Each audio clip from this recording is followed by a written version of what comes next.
Hey, hey, hello, it's Skycatlive! What's up, guys? It's 11:47 in the morning. It is 77 degrees in my room. It's 7/28/25. That's a July 28, 25. Where did the summer go? I'll tell you, it died. The summer died. It's Monday. It's 11:47 in the morning, and yeah, as you can see from the clock on the wall, 11:48, 77, 7/28, 25. It's a Monday. It's hot in here. It's 77 degrees in this room, and probably only going to get worse. So I'm going to turn on my fan. I forgot to turn on my fan. Excuse me for just a second.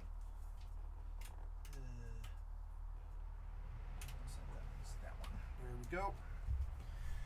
Okay, we have the lights and the fans. Get some personal airflow. Yes, in this hot room with a hot computer. Had a bad morning. I dumped, like, I don't know, a half-gallon of contaminated oil that had water in it, which rusted the oil. It made this nasty brown stuff. And it dumped all over the back of my pickup truck. So then I had to pull out the gate and all this stuff and throw away like half the stuff that was in the back of the fucking pickup truck. Not that much of it was very valuable or anything like this. And then I spent like, I don't know, 40 minutes just blotting like watery oil out of the back of the fucking truck bed and stuff, and it sucked. And I mean, there wasn't any permanent damage, which is really good. There might be a bad smell, which I'm unhappy about, but maybe an ionizing it might fix. It's definitely baking in the sun right now. And hopefully, like after 2 or 3 days of baking in the hot summer sun, hopefully it won't smell so bad. Hopefully, I really don't know. I don't know how it's gonna go. Let's Google it. How to get rid of oil smell, right? Ventilating the area, then clean the affected surfaces with soap and water. Consider using absorbent materials like baking soda or laundry detergent to neutralize odors. If the smell exists, try using an air purifier, and if the issue is related to heating oil, consult professionals. So, yeah, no, this is motor oil. I forgot to buy oil.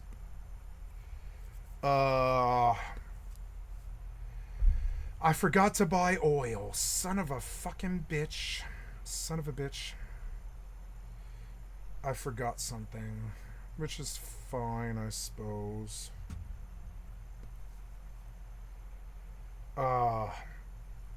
You know, I gotta pause this video.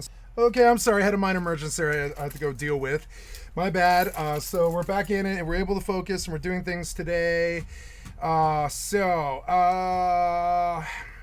Now, my Twitch, my YouTube, my channel content, Johnny Guitar, Trump to prosecute Obama, how to get rid of oil smell. Yeah, we're going to get rid of all that.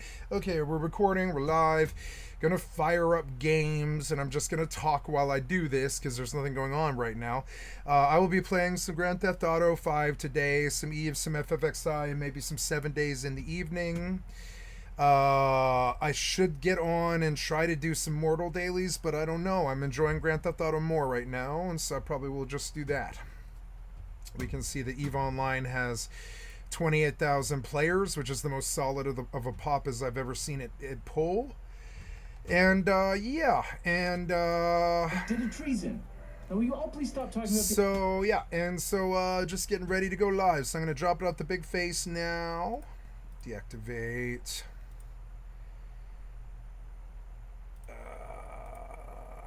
Activate. There we go. Okay. Stringy hair. I'm getting a haircut in just 3 days here. There we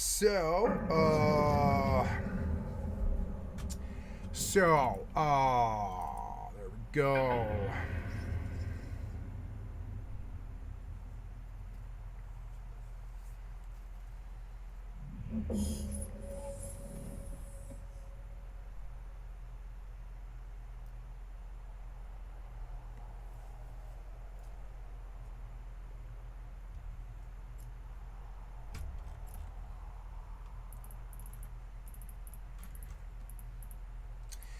Are we done here?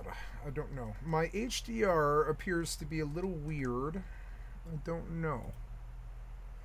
Let's go take a look at that. My mic is good. Yeah, microphone is balanced. Should be down a little lower, but other than that, it's good. Maybe closer to my mouth. No, that's not. That's too close to the shot. Yeah, like that. That's probably better. Yeah, like that. Check, check, check, check, check, check, check. Yeah, much better. Then we will get on the games. Getting on the games. Clients are running. I wish to come to free skin with Eve merch. Okay. Sear, I want the GeForce Now to be on the correct screen. You know, I have not looked at my GeForce Now settings in a while, so I will just do that because sometimes they change it. Sear system, gameplay, okay. 240 FPS is the max frame rate. VSync is adaptive. On. How about off? How about just off? And then VRR, reflexer on. HDR should be HDR10. Color precision 10-bit. L4S, adjust for poor network conditions. Resolution upscaling. AI enhanced. Detail enhancement is high. In-game graphics settings. Good. Test the network. How's that feeling? Is it okay?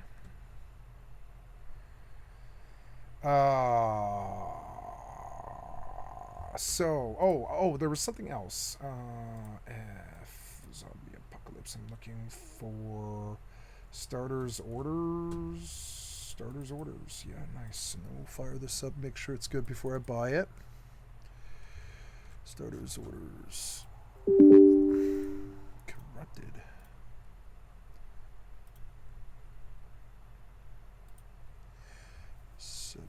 Zip. Open archive. Very good. We will drag this all to here. Data error. Steam APIs. SO7.exe. Data error. Because you don't like those, I guess. I don't know. SO7.exe. Steam API. Okay. And the cracks I might just copy myself. Close. Anyways, we are set. Good. You are all set to stream. Okay. Oh, wait. Custom auto US West. Okay, good. Oh, I am logging in. What do I play today? I guess I play you and I sell gold. Close. That's okay. Those are the... Yeah, so, but you didn't do anything here.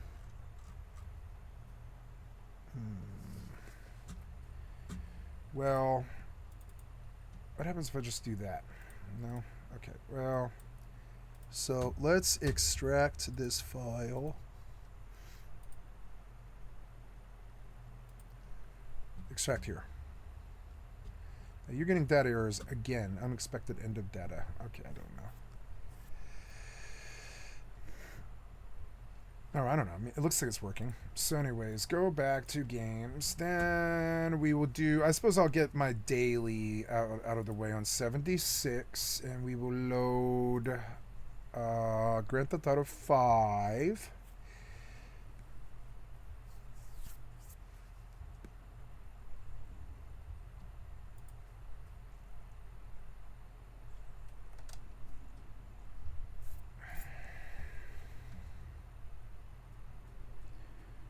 Wow, only 6 out of 77 achievements.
Okay, do we sell any hypernets? No. Or, well, yeah, master at arms, so that's it, huh?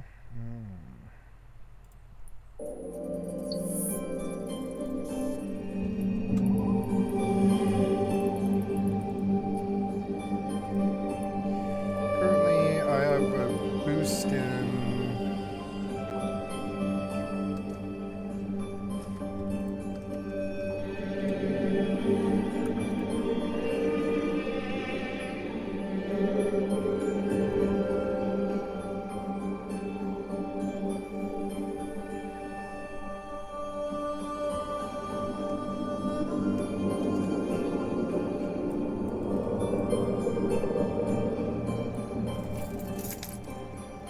Hello? Okay, I just talked to Raymond about the oil spill. He said it's not a big deal. And he said, here's what we have to do. He said, you get kitty litter, you know, there's extra boxes of it down there. I already dealt with all of it. I cleaned it all completely. Oh, you did? Yes, I did. Oh, okay. It's good. Alright. It's gonna sit in the sun. I'm gonna leave it out to sit in the sun for a couple of days, but it doesn't even smell bad. I think I did about $20 to $30 worth of damage. Honestly, he had it set up for this, so. You know what? He said it wasn't a serious problem, and so I'm glad you already discovered that. Okay. Yeah. Well, he was going to use kitty litter to absorb it and then just wipe it down with rags. No, I took paper towels. I used half a roll of paper towels and I hand scrubbed the motherfucker, and it's like it's pristine now. So. Yay! Good work. Thank you. No problem. I'm sorry I did that. You know. You know, shit happens. Okay. All right. That's all I know for right now. Okay, sounds good. Okay. I will talk to you later. All right.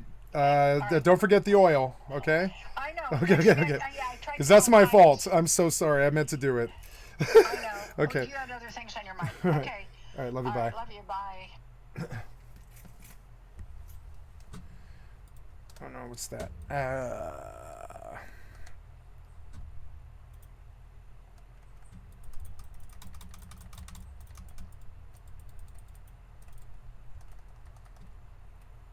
I got ranked for something. God damn, they drop a lot of loot now. Oh yeah.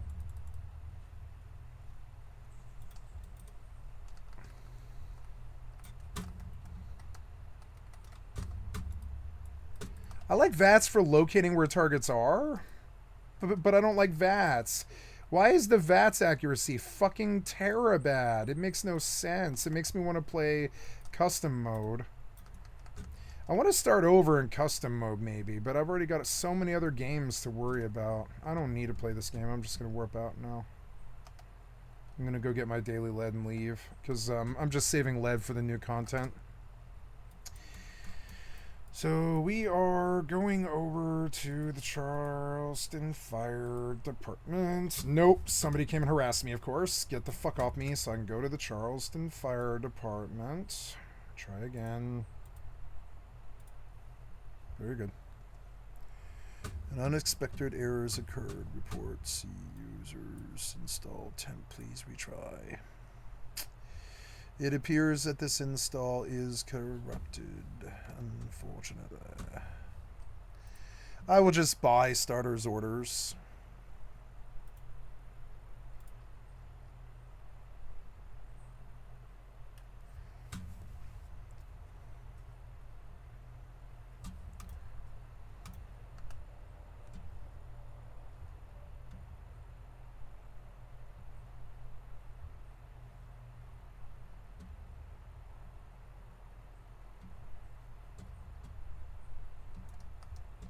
Oh, I've got to unmute. Sorry, I got a phone call.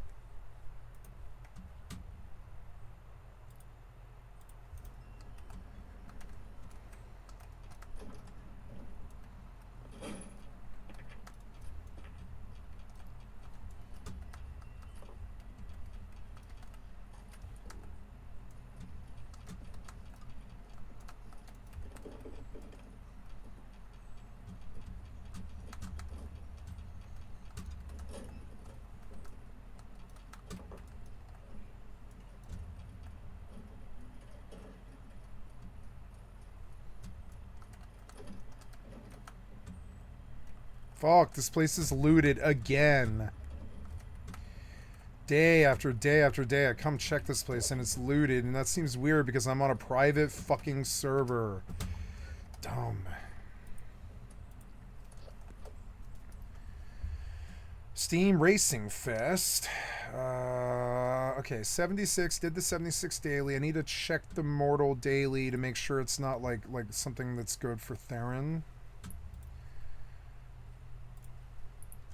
Anything else doing better? No, nobody's got at these yet because I just posted them like 10 hours ago. It's alright though.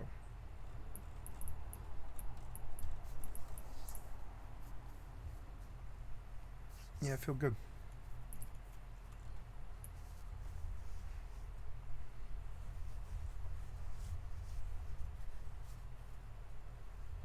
There's my pen. There it is.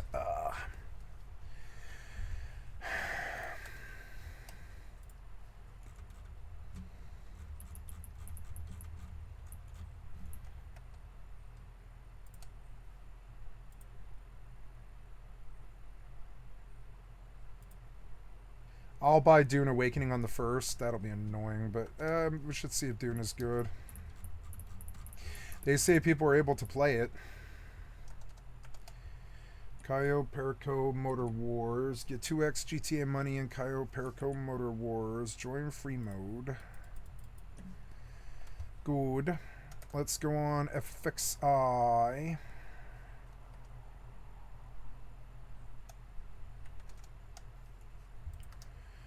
Alright, I think I'm done with my HyperNet here, unless there's anything else that I missed. No, I don't think so.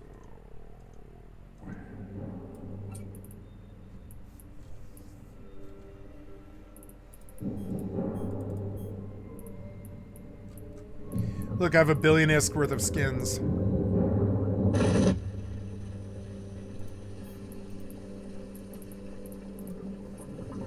$114 mil.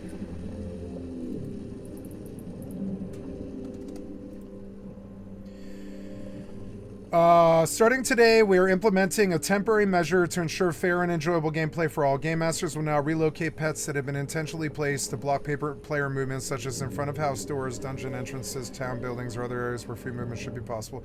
We understand that the current alternative being having to kill the pet and risk a murder count is not ideal, and we will be actively working on a permanent solution which will not require game master intervention to prevent this issue in a future update. In the meantime, we kindly ask for your cooperation in avoiding this practice. Pets found blocking movement may be removed or moved or removed by a game master to keep game fair.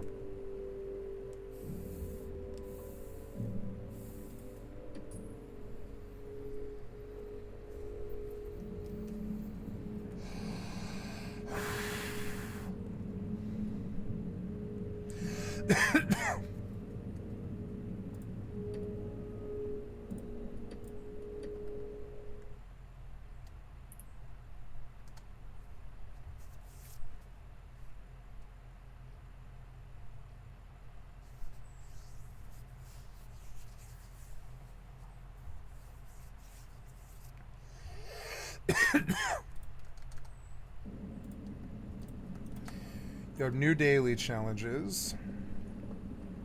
Cool. What am I doing? I am... Oh my god, I have 3 million already. I made so much money, but whatever. I don't ever have to do privates. Yeah, I don't think I need to do private at all. Ooh, can I migrate a profile? You really play with an associated vendor. You can migrate a profile in GTA 5 Legacy. I don't think so. I don't need to do that. Find new session. Closed friends session. Yeah. Okay, we are in looking at the the Huntmaster hunting. Panther, brown bear, bush pig, shore power, which is a coast thing. The daily for that one isn't good. Let's take a look at the soldier. Veteran outlaw isn't too good either. It's unfortunate. So I guess if I want Therans, I suppose I better kill bandits. I mean, that's not that bad, but I mean, yeah. So that like does give me something that I would like to do today. Sure. Yeah, and we're out now. We're like out, going out and about.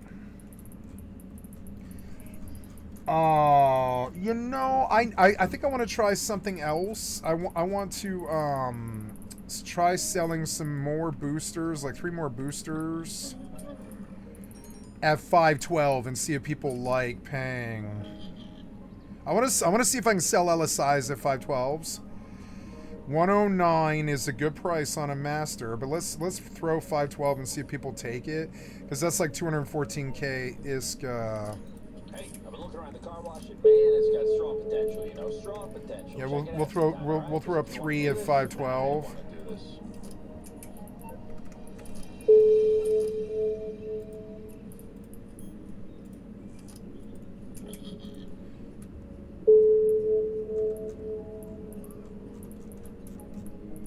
Yep. Okay, and now we are good. I think I'll bring a Master at Arms with me, so I don't have to go anywhere in a couple of days. No, I want to bring no. Oh wow, you can bring a Master at Arms in a capsule. I didn't know that. Well, I want to bring a Council Diplo. Oh, I want to sell some Council Diplos. I forgot to do that. Oops. That's always like some good money. 10 million. 1 hypercore. Nope.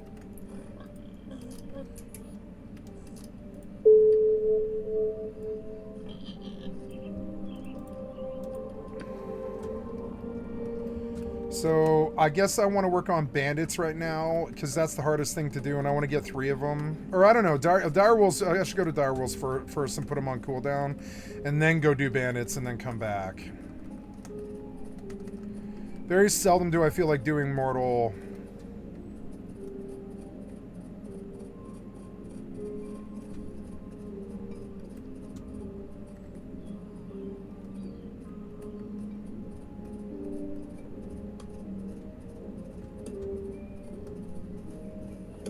Direwolves.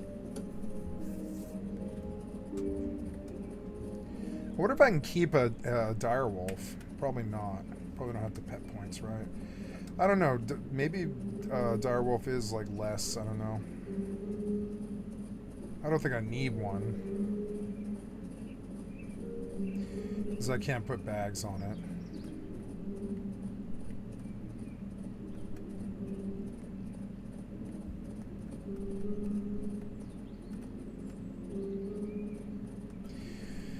I don't know. This game. I like this game, but I think I was enjoying myself in Fab more and not being a slave to some gate. And maybe I should just ignore the weapon skills until they fix that system or whatever.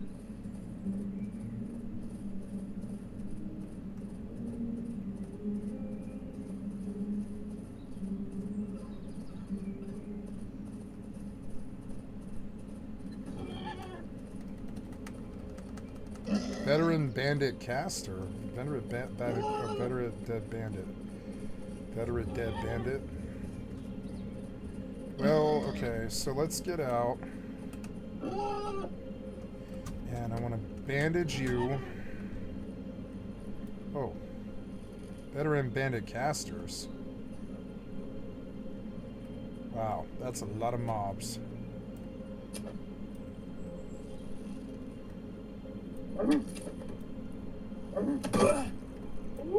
Young direwolf. Ah, how did I miss? I'm gonna die if I don't run. But I killed the Walking Dead bandit.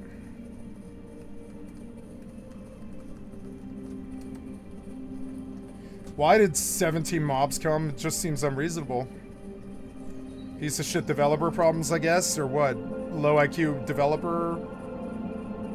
I don't know. Seems disgraceful and sort of bad. Why did this empty land full of empty suddenly spawn 17 mobs on me? I don't really know. Did they leash? I don't know. I want to bandage the pig, though. I don't think there's more coming. Maybe there is. I don't know. Where are you going? Come back. The fuck were you going? Oh, they're still coming. Okay.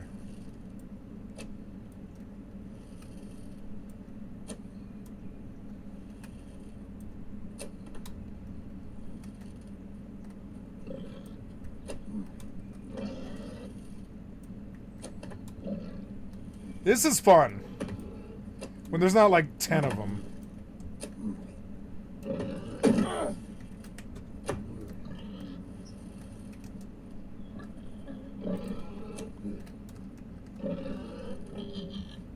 Where's the other one?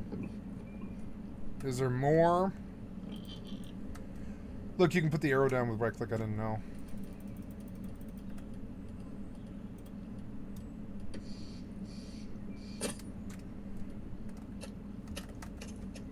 Getting better at this.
There was those veteran bandit casters. Where did they go?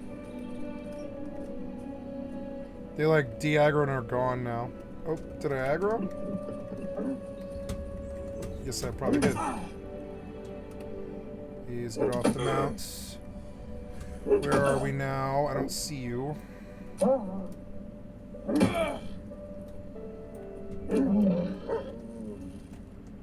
Nice.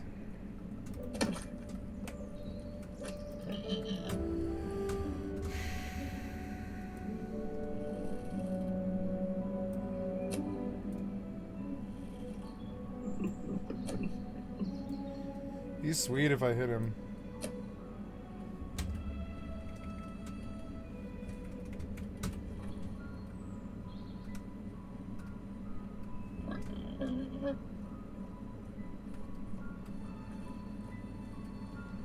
He is a bandit. Does he count? I don't know. If he's alone, I can kill him.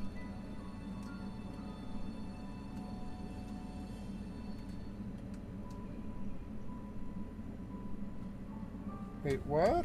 Oh, okay.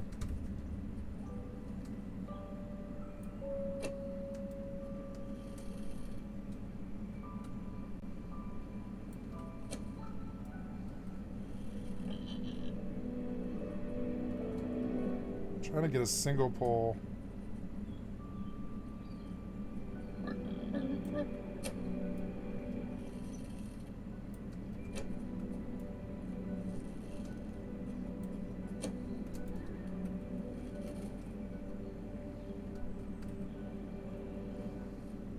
Will the pig block his spells?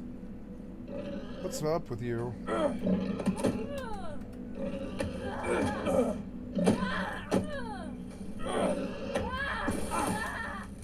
Yeah,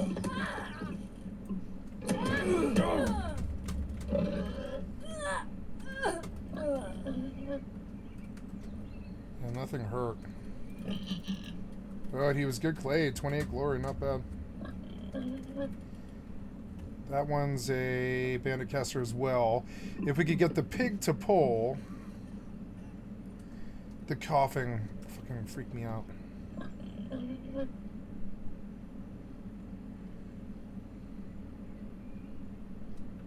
Did that give me credit? Yes, it did.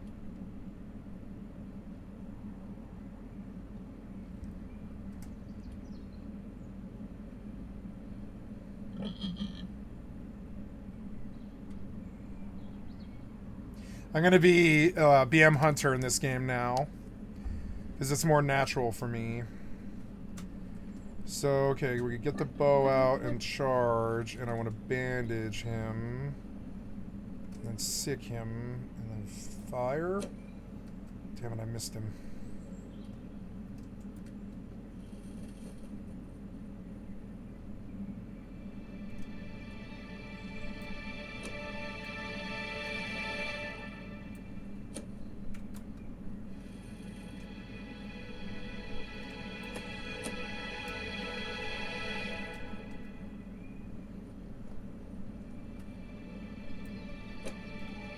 I hit B. God damn it. I can't see him. Pull back. Pull back. Oh. Please pull out.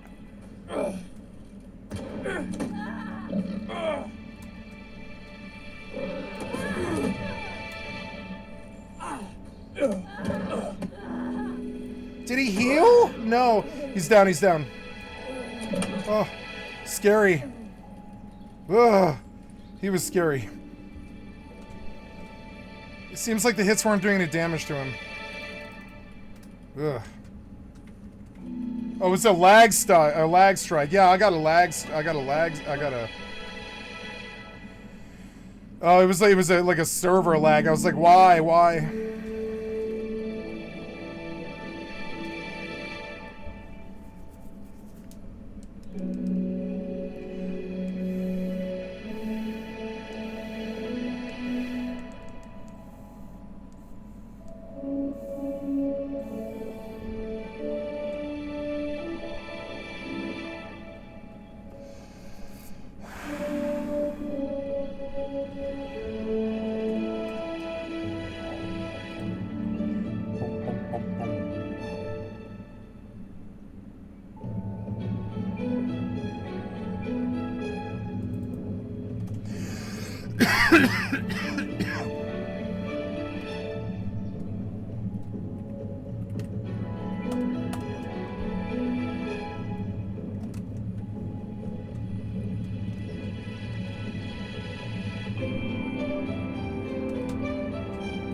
Alright, I shot the pig. Oops.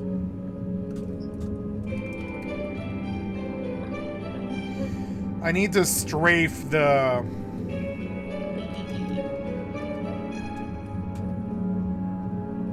Like, I need to strafe a circle around the mob.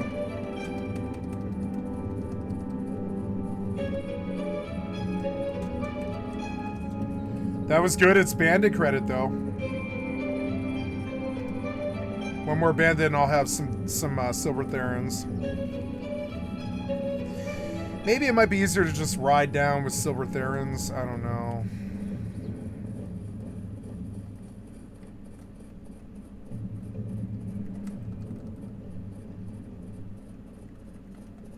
Oh yeah, so dire wolves. Yeah, this game, I think I just want to log here and come back in an hour and check spawn.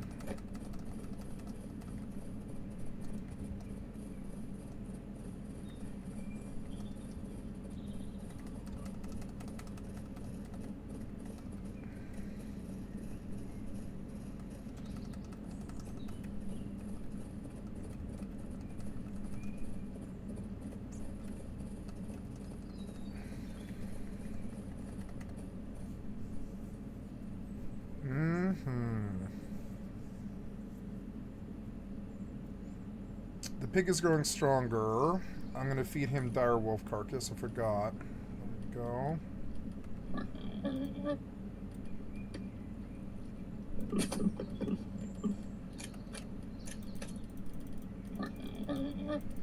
Yeah, there's like not much to do until I like get a spawn here. I'm just looking around for movement or a dire wolf, but I don't see anything.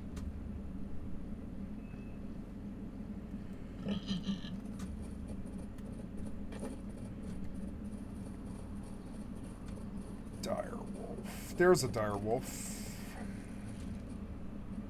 Maybe I should try and tame him.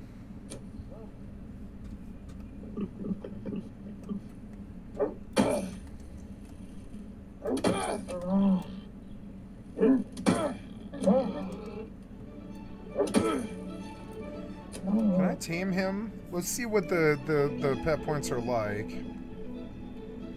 If he... I can just lock him and use him as more damage.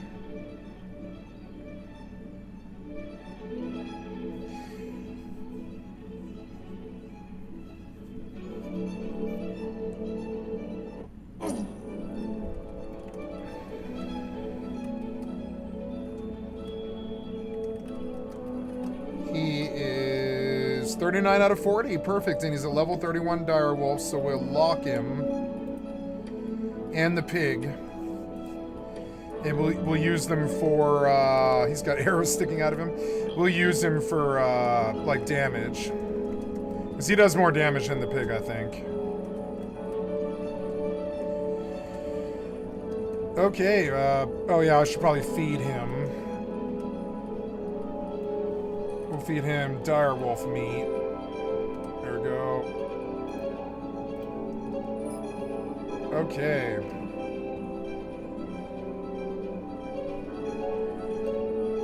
Alright, I'll come back later and get another spawn, I guess, because there's nothing to do. It's like Final Fantasy XI, you log in. I like the game as an MMO, because it really does remind me of 11 Retail. It's so slow that you just gotta pace yourself. You gotta pace yourself and wait for the time to go by sometimes. It's so annoying. No, I think I want to make gold rings with this. I don't care if I spend money on it. Maybe I should reprice. No, I'm gonna go to the guild. And I'm gonna burn gold rings. I want 58. I've been leveling goldsmith so long, it's so expensive.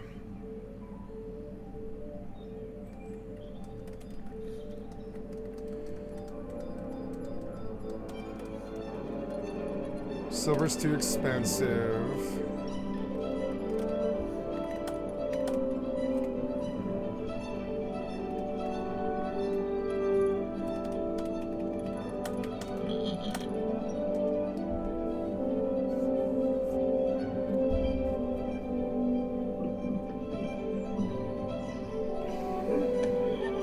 Oh, dire will spawn.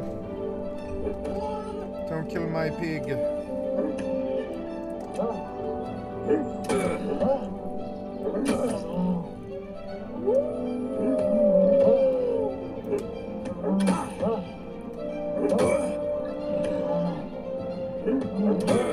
Just let my pets level.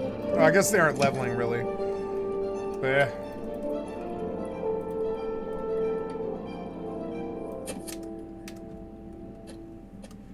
Here, wolf, you want some more meat? Nice, he did. Good, we got more credit towards the quest. So we see that this is a good place to log in. Oh, I gotta bandage the animals and me. Dire wolf and pig. Superpower.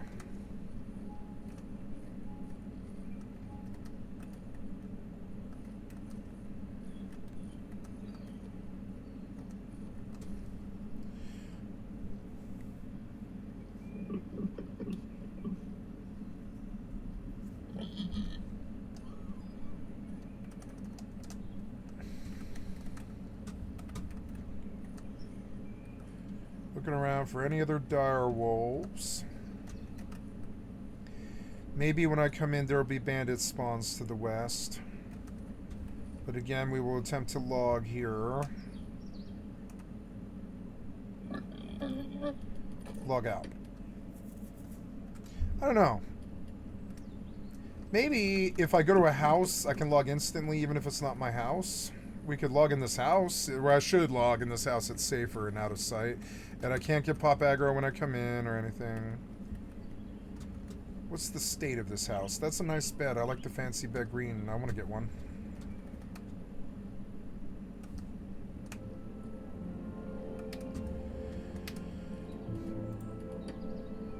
Oh, look, it is a 10-second log out. I didn't know that. Oh, but I didn't get the pig, apparently. Where's the pig at? Yeah, pig, come.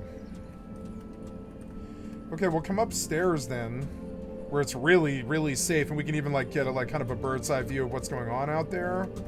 But we can just use this guy's house, as long as he doesn't shut the door on me. I suppose they could shut the door on you, which is kind of shitty.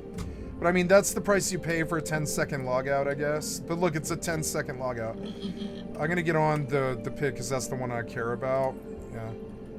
And then give me a 10-second logout, yeah. I don't know, I could get a 10-second logout there.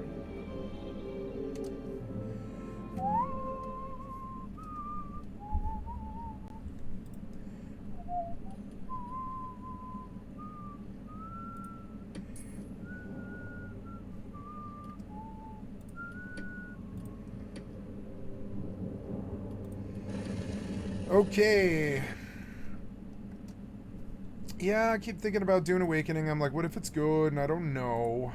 I don't know. I want it cheaper than $50. I think I'll wait. Let's go do a run. I will get in on...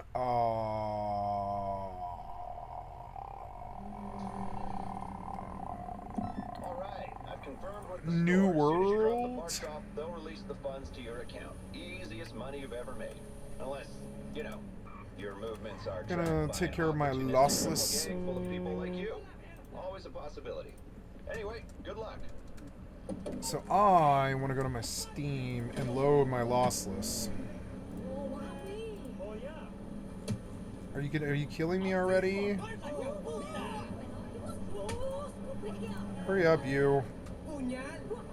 Ah, never mind. So this is my offline lossless or something, I don't know. Anyways. Fuck off, what are you doing? Stop it. Stop. All I did was drive. Fucking dick.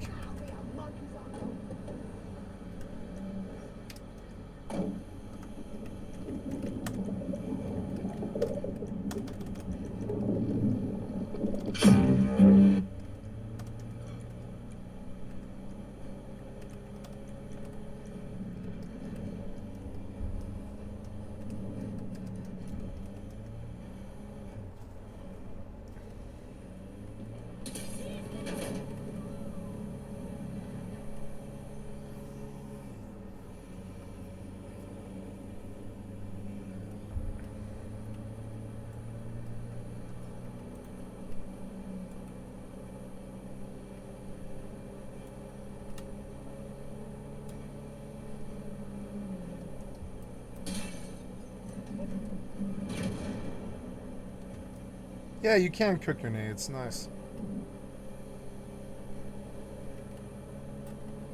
But procs would probably be better here.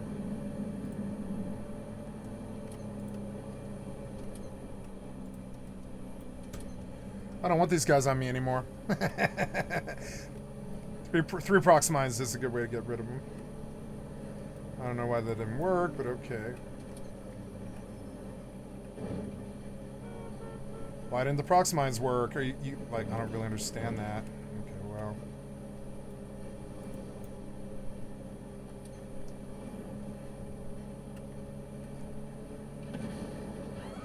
There, they're gone. Fuck them.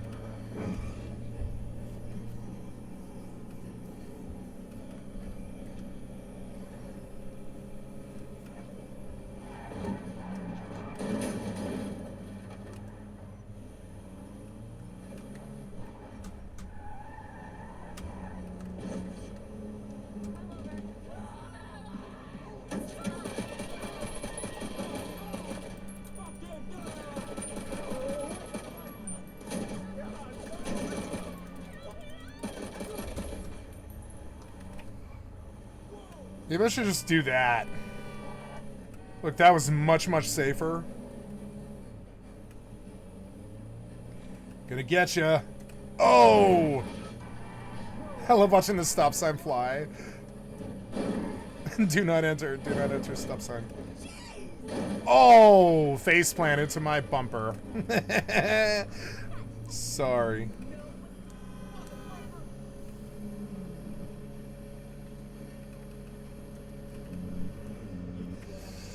I like Grand Theft Auto.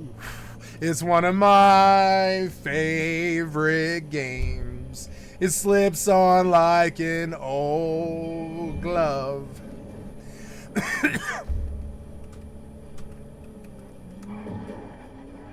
Schlongberg. What? Schlongberg something. Oh, yeah. Schlongberg Sachs. Yeah, that's how I feel about that.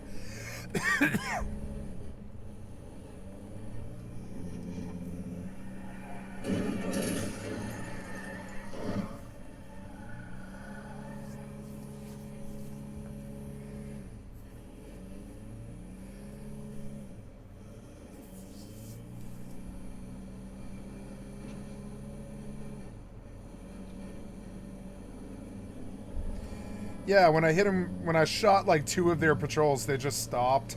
I'm learning to just fight them, I guess. Makes them stop. The constant harassment's worse.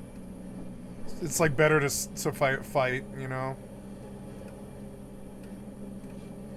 Maybe it's because they won't give you that many RP.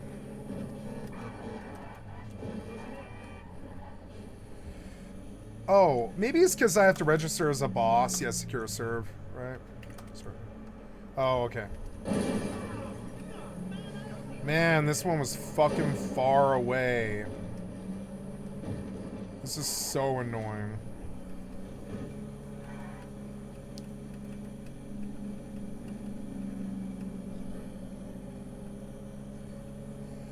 This game's so good. I can't wait for 6.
Oops.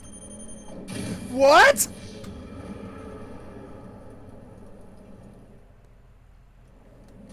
What? I didn't throw a grenade!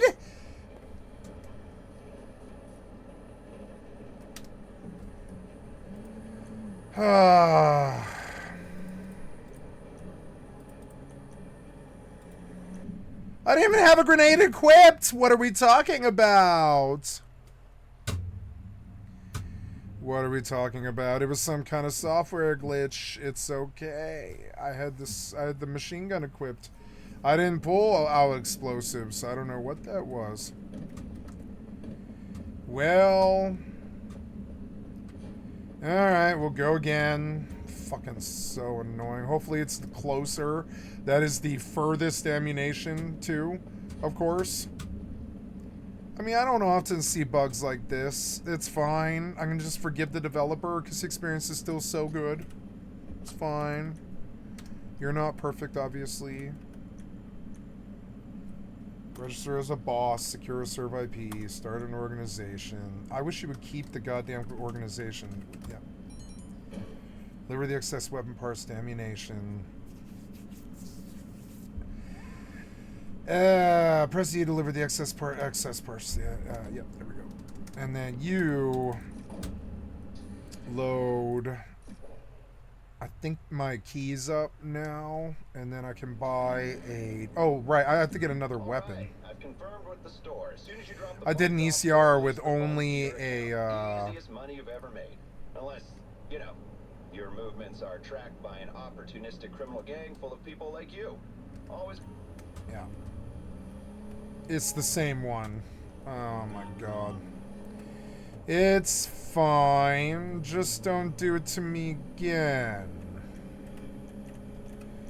It'd be nice if you didn't harass me the whole way, but I'm sure you will.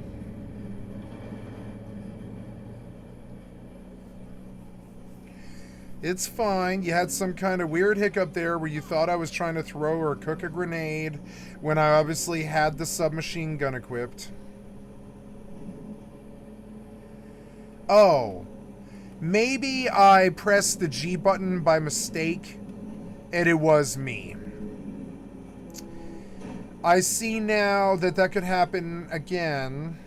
And I will change my grenade key to mouse 5.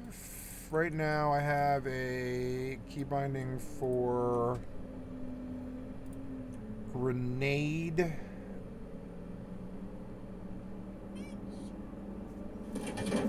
Oh, the harassment's here. Fuck. Just go then. Ugh.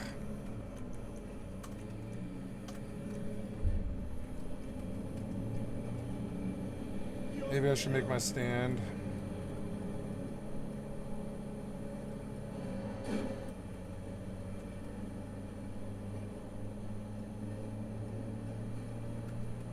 Okay, here we go.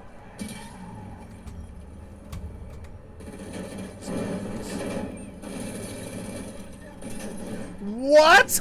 I couldn't even see him. You shouldn't have been able to hit me. If I can't hit him, how could he hit he? Oh my god. Fucking aimbot.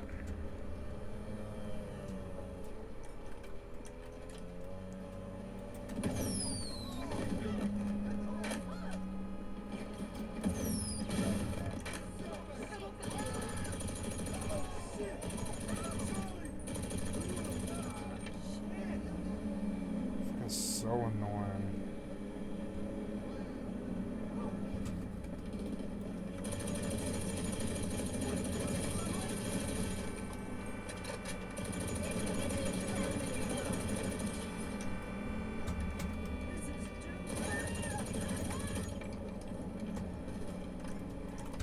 Getting better at this.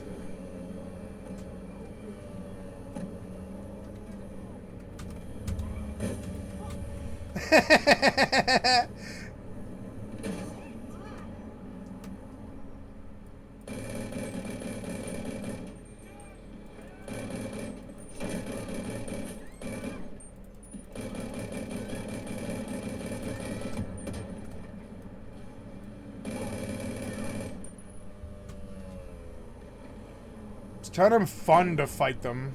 Maybe they'll stop if you keep doing it. It makes you better at the game, maybe. Just stop there, aim, rat-a-tat-tat-tat with an Uzi and just peg whatever's threatening you. How is it different from being on the ground? You just can't really move. You're in a car. But I mean, I don't know. The car is more versatile than a human's body. Yeah, I should like drive around with the gun up all the time and just think about it that way. So I'm like super used to it. Start trying to peg headshots and stuff. What happened here? Enter the dune loader. Oh, I got in the wrong truck. Son of a bitch. Alright, go back.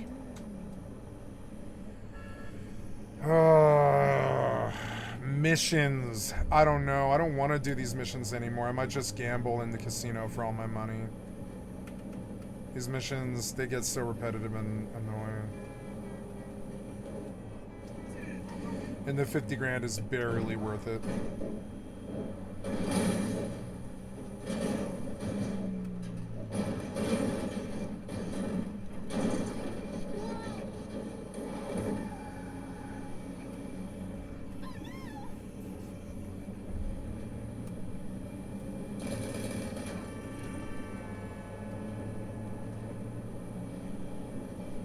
Start getting good at like trying to like headshot them.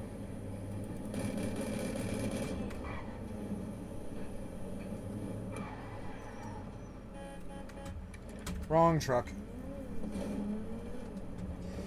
It appears the harassment stops if you just waste enough of them.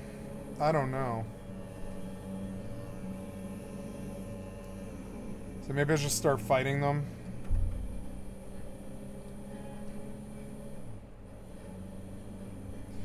I'll start looking at it as like a training for fighting, kind of.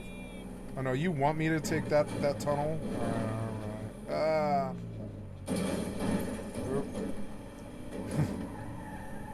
Ace Ventura on my way to this to this fucking ammunition. There's this hilarious scene in Ace Ventura: Pet Detective 2 where he's just like, every time he travels in this huge, oversized, expensive Hummer, he just rolls it like just by rote. So every time he arrives somewhere, there's always this rolling monster truck as he arrives, and it crashes, and then he gets out. It's actually so funny. I always thought that was such a brilliant bit of comedy. It's so random. Like, why does he crash his car all the time? Wherever he goes, he crashes his car. And I thought Ace Ventura was such a funny movie. Canadians are funny.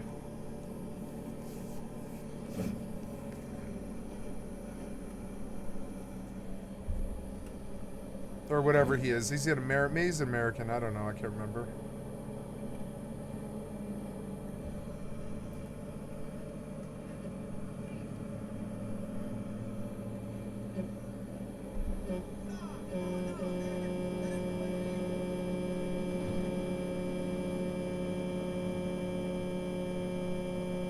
Get out of my way, muggle.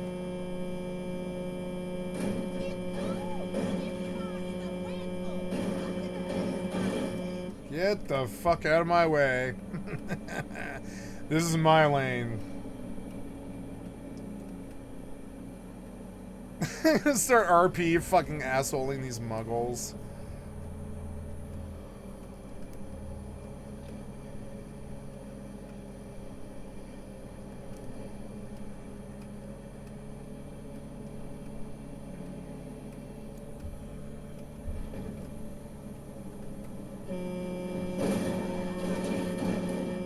Get out of my fucking way. Don't stop.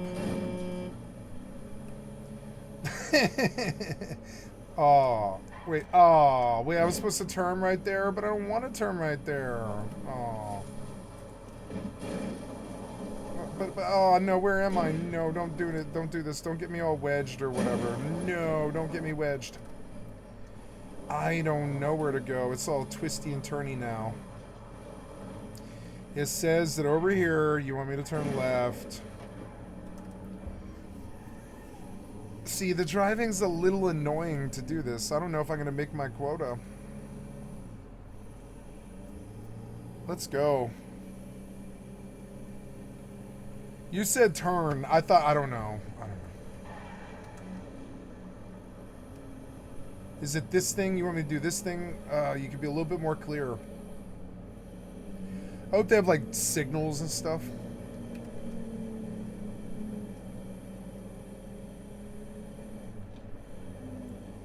Surgery solves everything. The Gastro Band.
Use your stupid things. Hope it was worth 2 trips. Jesus Christ.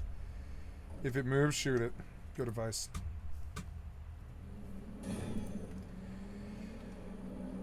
Okay, there's my scale thing. I am buying advanced. Did I get skill up? Gotta keep checking. No, I'm out of gold. And I made a lot of gold ring. No, I'm out of fire. Oops.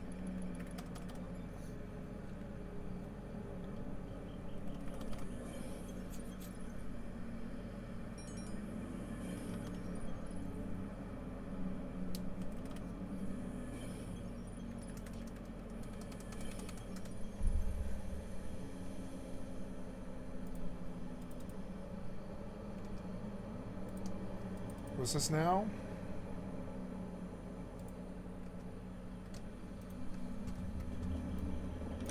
Oh, that's insane! Get out of my way.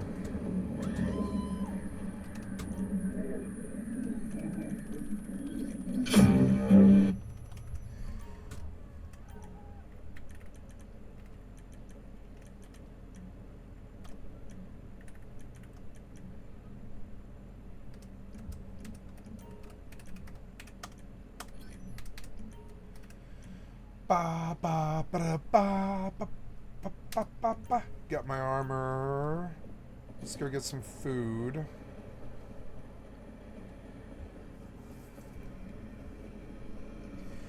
I should have a taxi cab take me to the G's stash.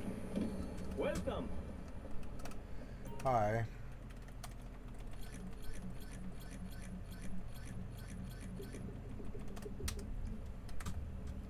Thank you. Well, you're a nobody. I cannot go any faster. You should be ashamed of yourself.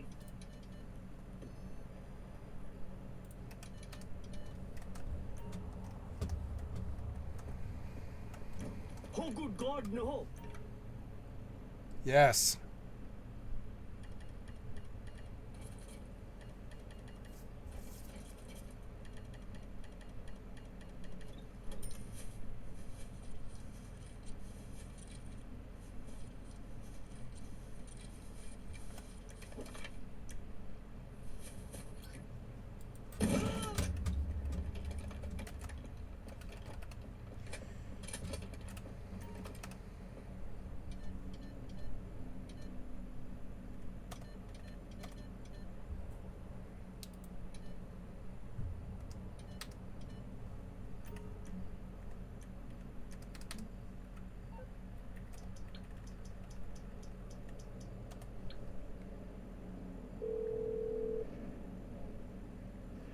Hey there. What can I help you with? So you don't want to get in serious trouble, huh? Okay, leave it with me. Hi. Nothing happened. Nothing to see here.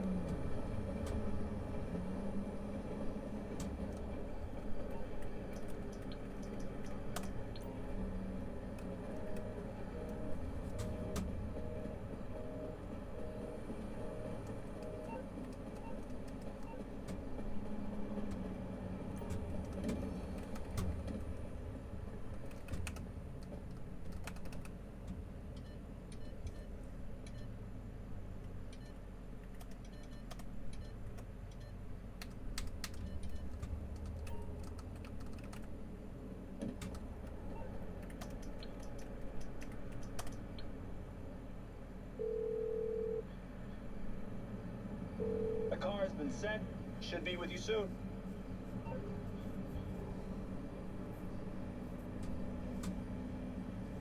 I love this game. It's so RP. I felt like they could have done this with Final Fantasy 15. They kind of did in some ways. 15's a fun game. Its combat isn't amazing.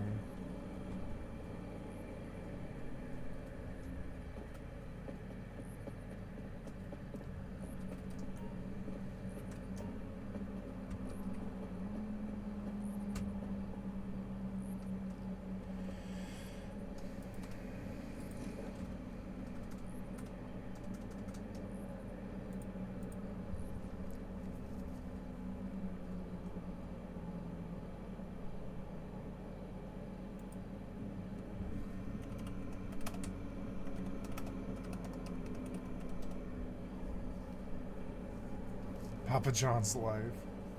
Oh my god.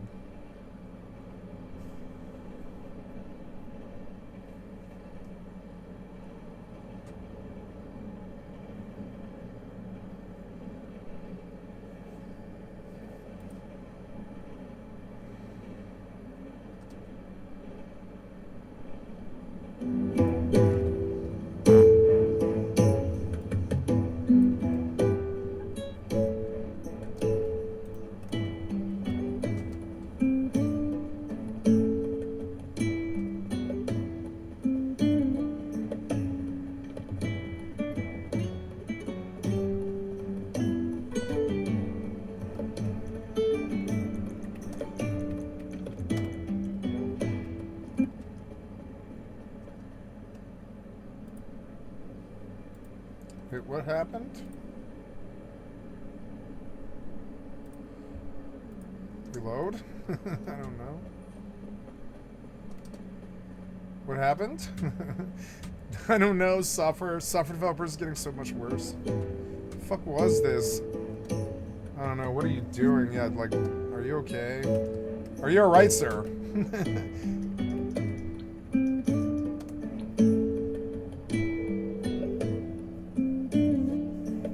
The cat should be with you very soon. Yes, there should, but will it? Is the question. Will it? Ah, there you are.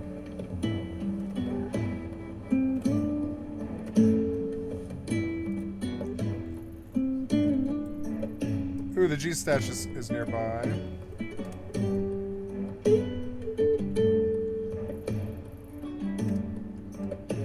What's your destination?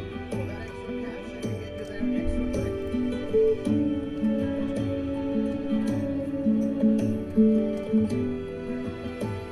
Oh my god, King Joffrey. The fuck?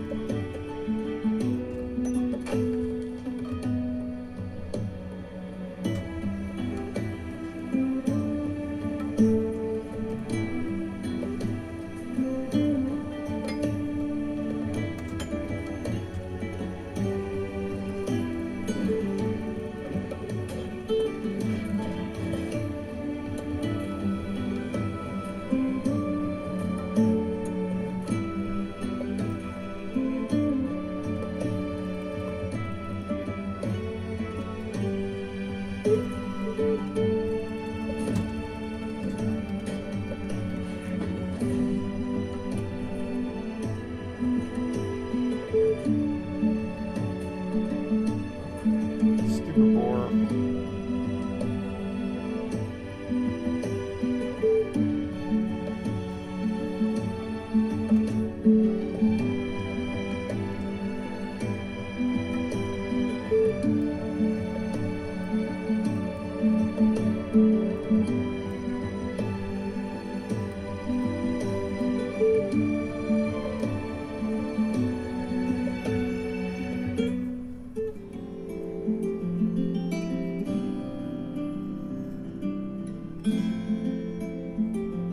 See, this doesn't sound like Final Fantasy music that much. It kind of does, and I like it. But it doesn't sound like Final Fantasy that much. The guitarist is amazing, though.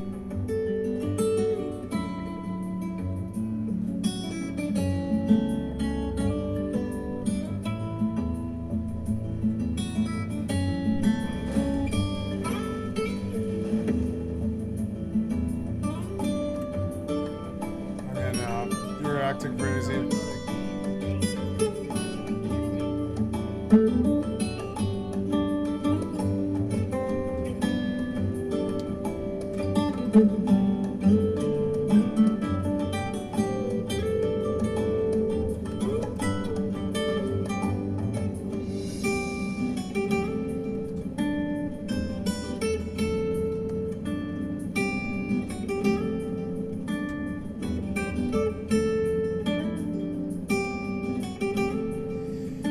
Reminds me a bit of 15. There's a train.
This song is good.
GTA 5, Palmer Taylor, Power Station, G's Cash.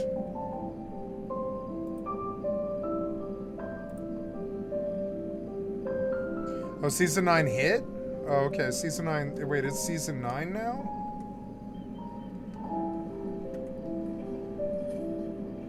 No, it's not a new season. Oh, it ends in 17 hours. No, he's wrong.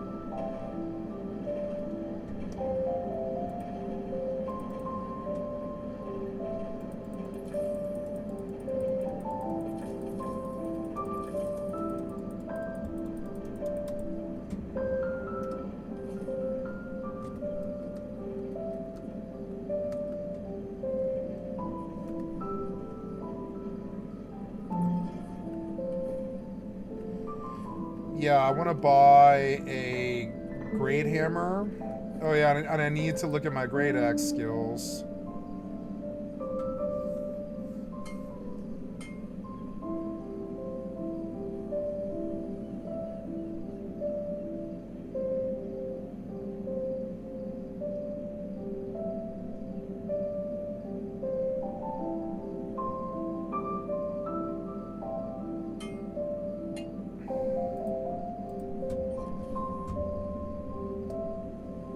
I'm going Warhammer next, or I don't know. Yeah, for, well,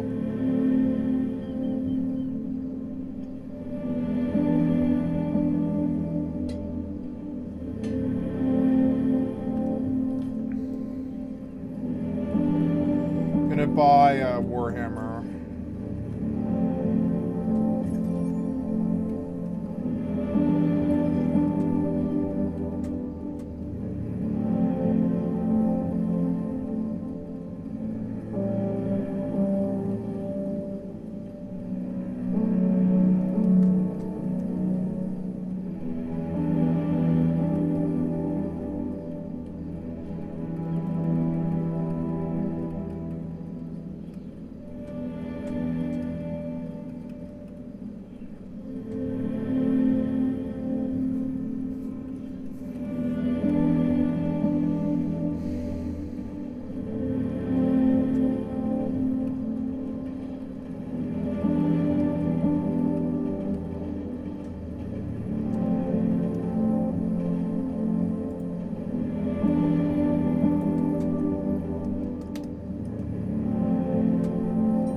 One location where the cache can be found is near an electric generator. To reach it, descend the stairs and approach the electric generator.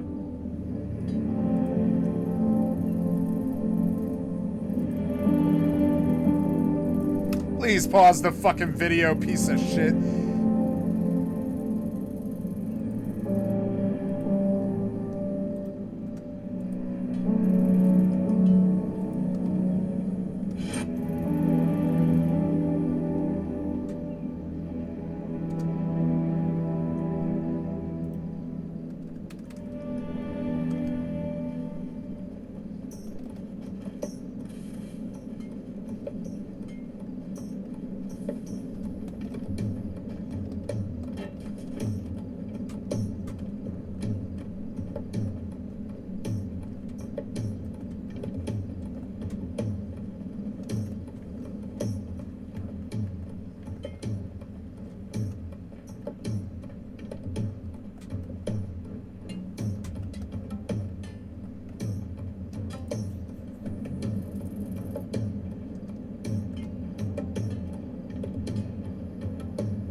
Another location where the cache can be found in the power station is near the oil reservoir. The Approach the area and retrieve the cache.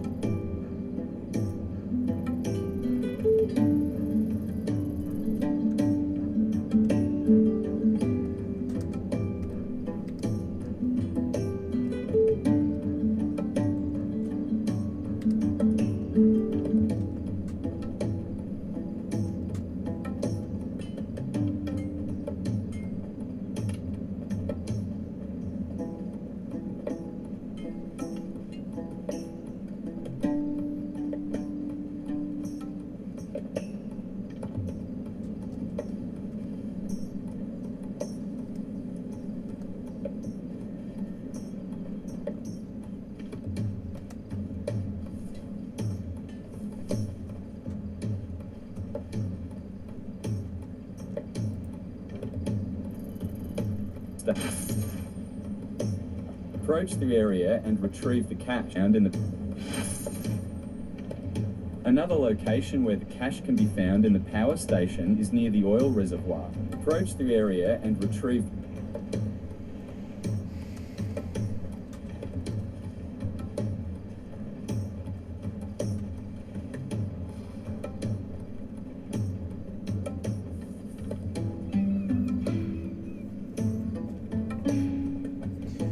I might not do these anymore. It takes so much time and it's so aggravating.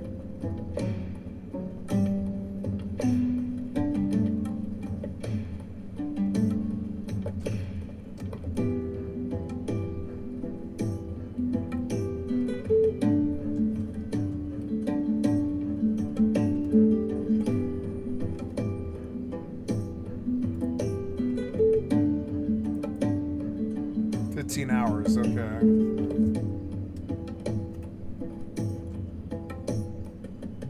Oh, I can buy it. I can buy what I want though, which is good.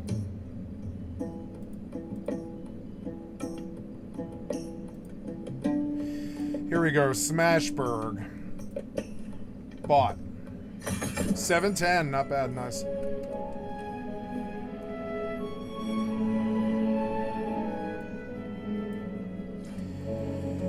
We'll put a, cool, it looks awesome. We'll put a, does it have a gem? Yeah, it does. Yeah, it does. I'll put a carnelian in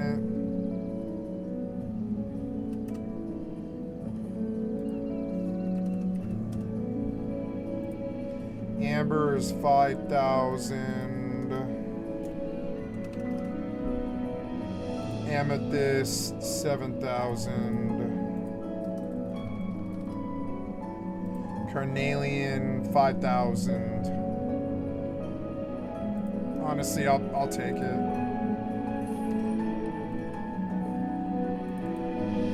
This will help offset it here. A little bit, not much, but no.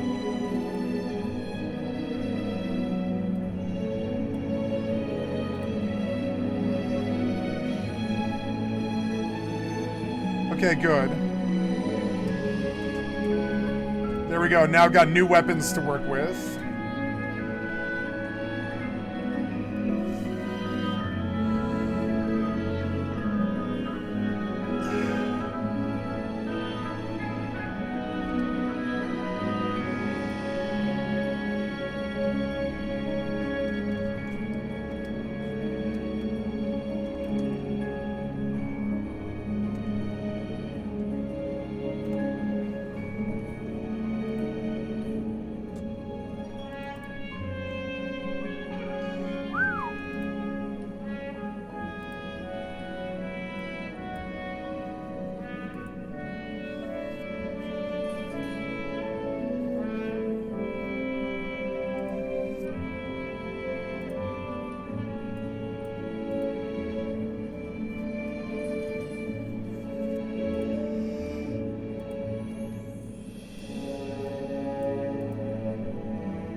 like the music. It's good. It's good vibe.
The cache.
I'm gonna have a bowl of cereal. I'll be right back.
checks.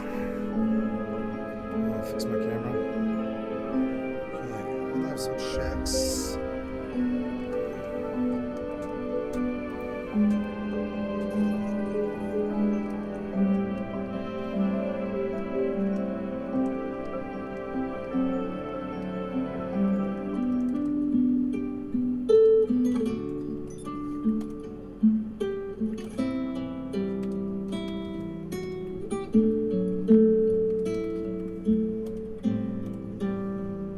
Seven still.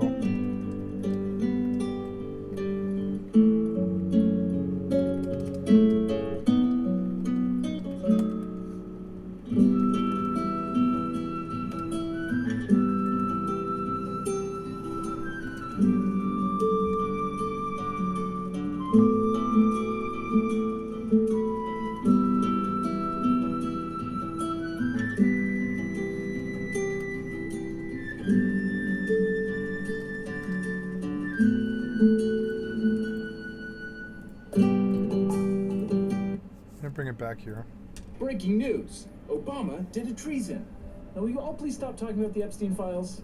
On July 18th, Director of National Intelligence Tulsi Gabbard, who recently invoked Trump's wrath for disagreeing with his alternative facts about Iran, found a way to wrest control of the media cycle and perhaps prove her loyalty once again. Gabbard held a press conference to announce her office's sudden findings that during the 2016 election, the Obama administration's investigation into Russian interference was actually treason. The expressed intent and what followed afterward can only be described as a years-long coup and a treasonous conspiracy. In the press release that followed, the smoking gun evidence was the fact that the Obama administration acknowledged Russia tried to influence the 2016 presidential election. In this system, there is to be a peaceful transition of power. So, yes, this is a treasonous conspiracy that subverts the will of the American people. But MAGA loves a good conspiracy theory. So Tulsi and Trump are swapping out the Epstein conspiracy for the Russia election interference hoax, the Obama connection. After the bizarre press conference, Trump then posted AI slop of Obama getting arrested in the White House, bizarrely set to the Village People's YMCA, which I'm going to replace with whatever I find at the top of North Korea's charts on Spotify. Enjoy.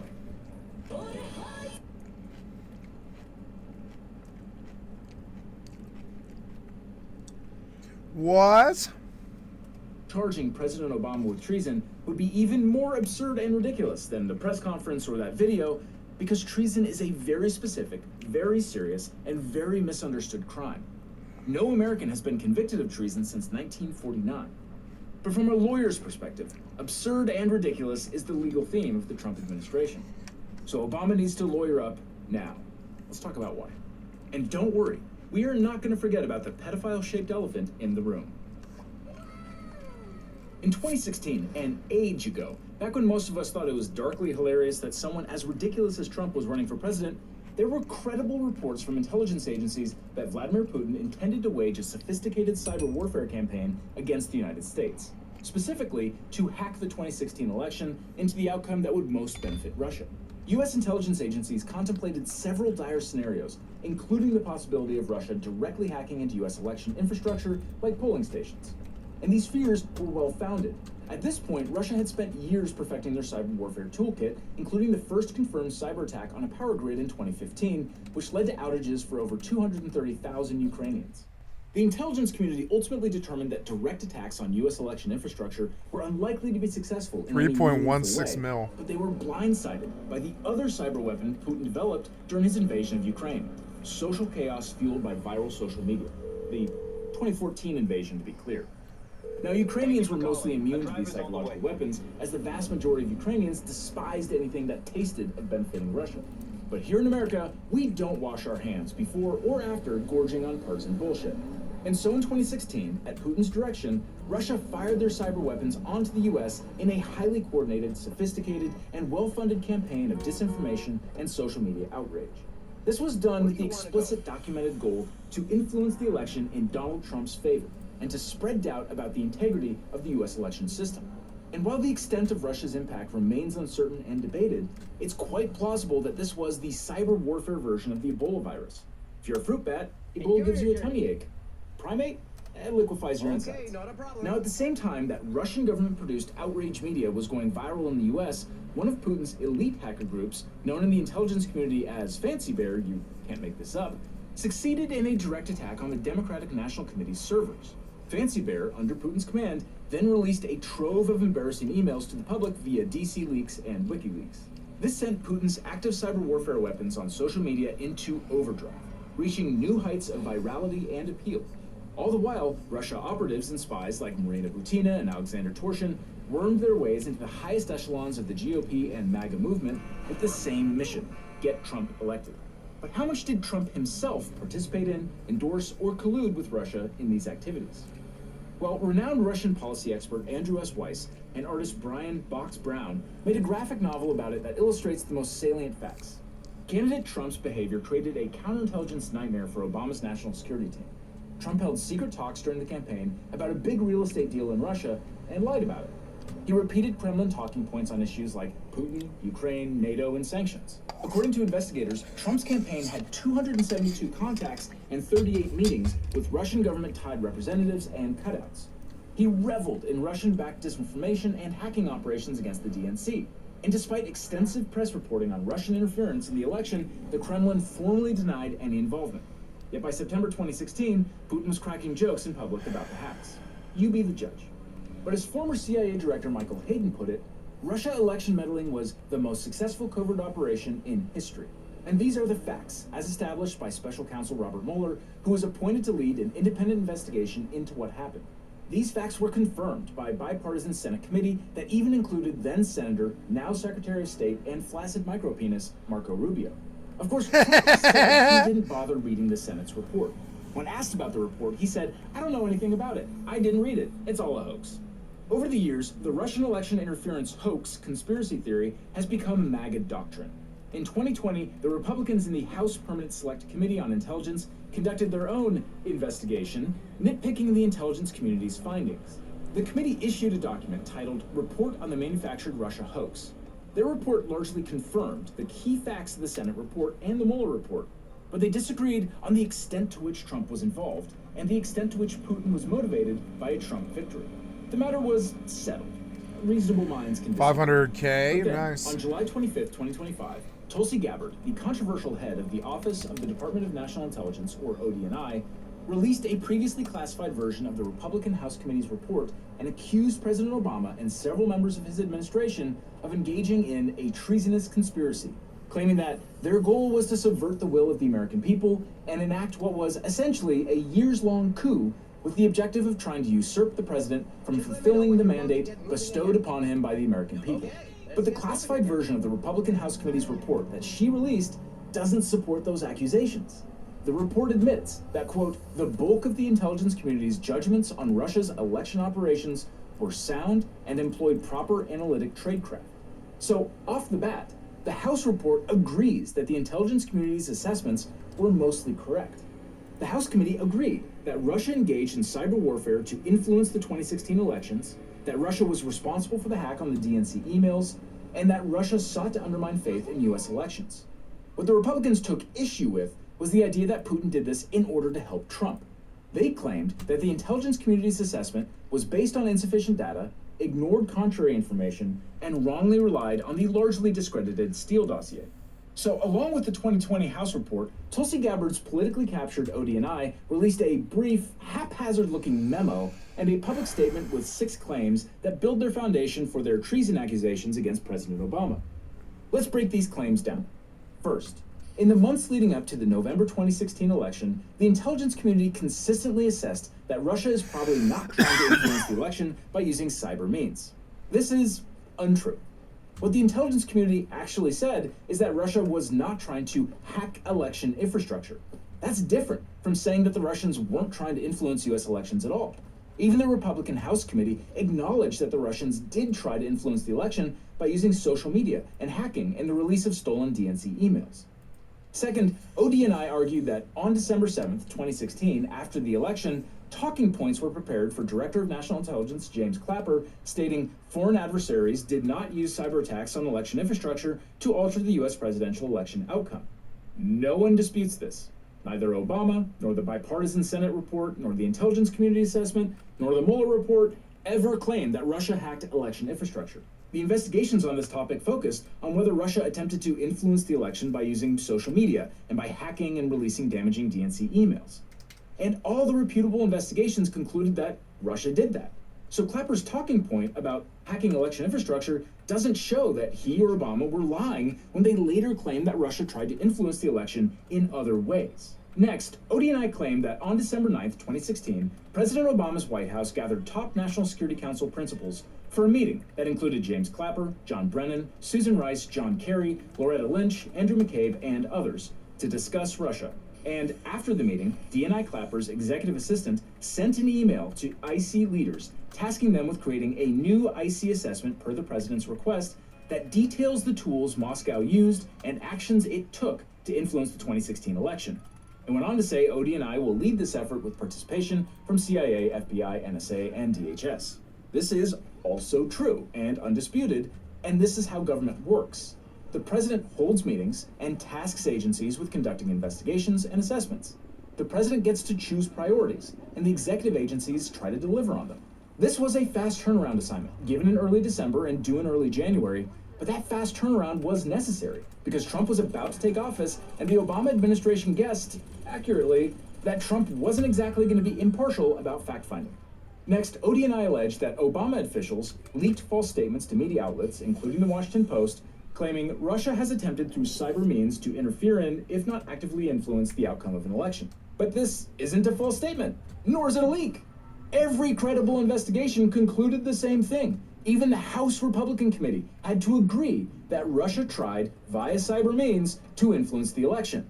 Even they conceded that the bulk of the intelligence community's judgments on Russia's election operations were sound and employed proper analytic tradecraft. Their dispute was not whether Russia tried to influence the election, but whether Russia did that explicitly in order to help Trump win. Finally, ODNI claimed that on January 6, 2017, a new intelligence community assessment was released that directly contradicted the IC assessments that were made throughout the previous 6 months. This is also false because, again, the intelligence community assessment didn't contradict prior statements regarding Russia's intentions to and ability to hack election infrastructure. It addressed a totally different question. Did Russia try to influence the election? And, like the Senate and the independent Mueller investigation, the intelligence community concluded that Russia did try to influence the election using the arsenal of cyber weapons and tactics they developed and honed in their war against Ukraine. So it's pretty disingenuous to claim that just because Russia didn't hack voting machines directly, it didn't do anything to try and influence the 2016 election. Curiously absent from these reports and the House committee findings that attempted to distance Trump from Putin's motivations is the fact that on the day after Trump's election, Russian lawmakers broke out a bunch of champagne.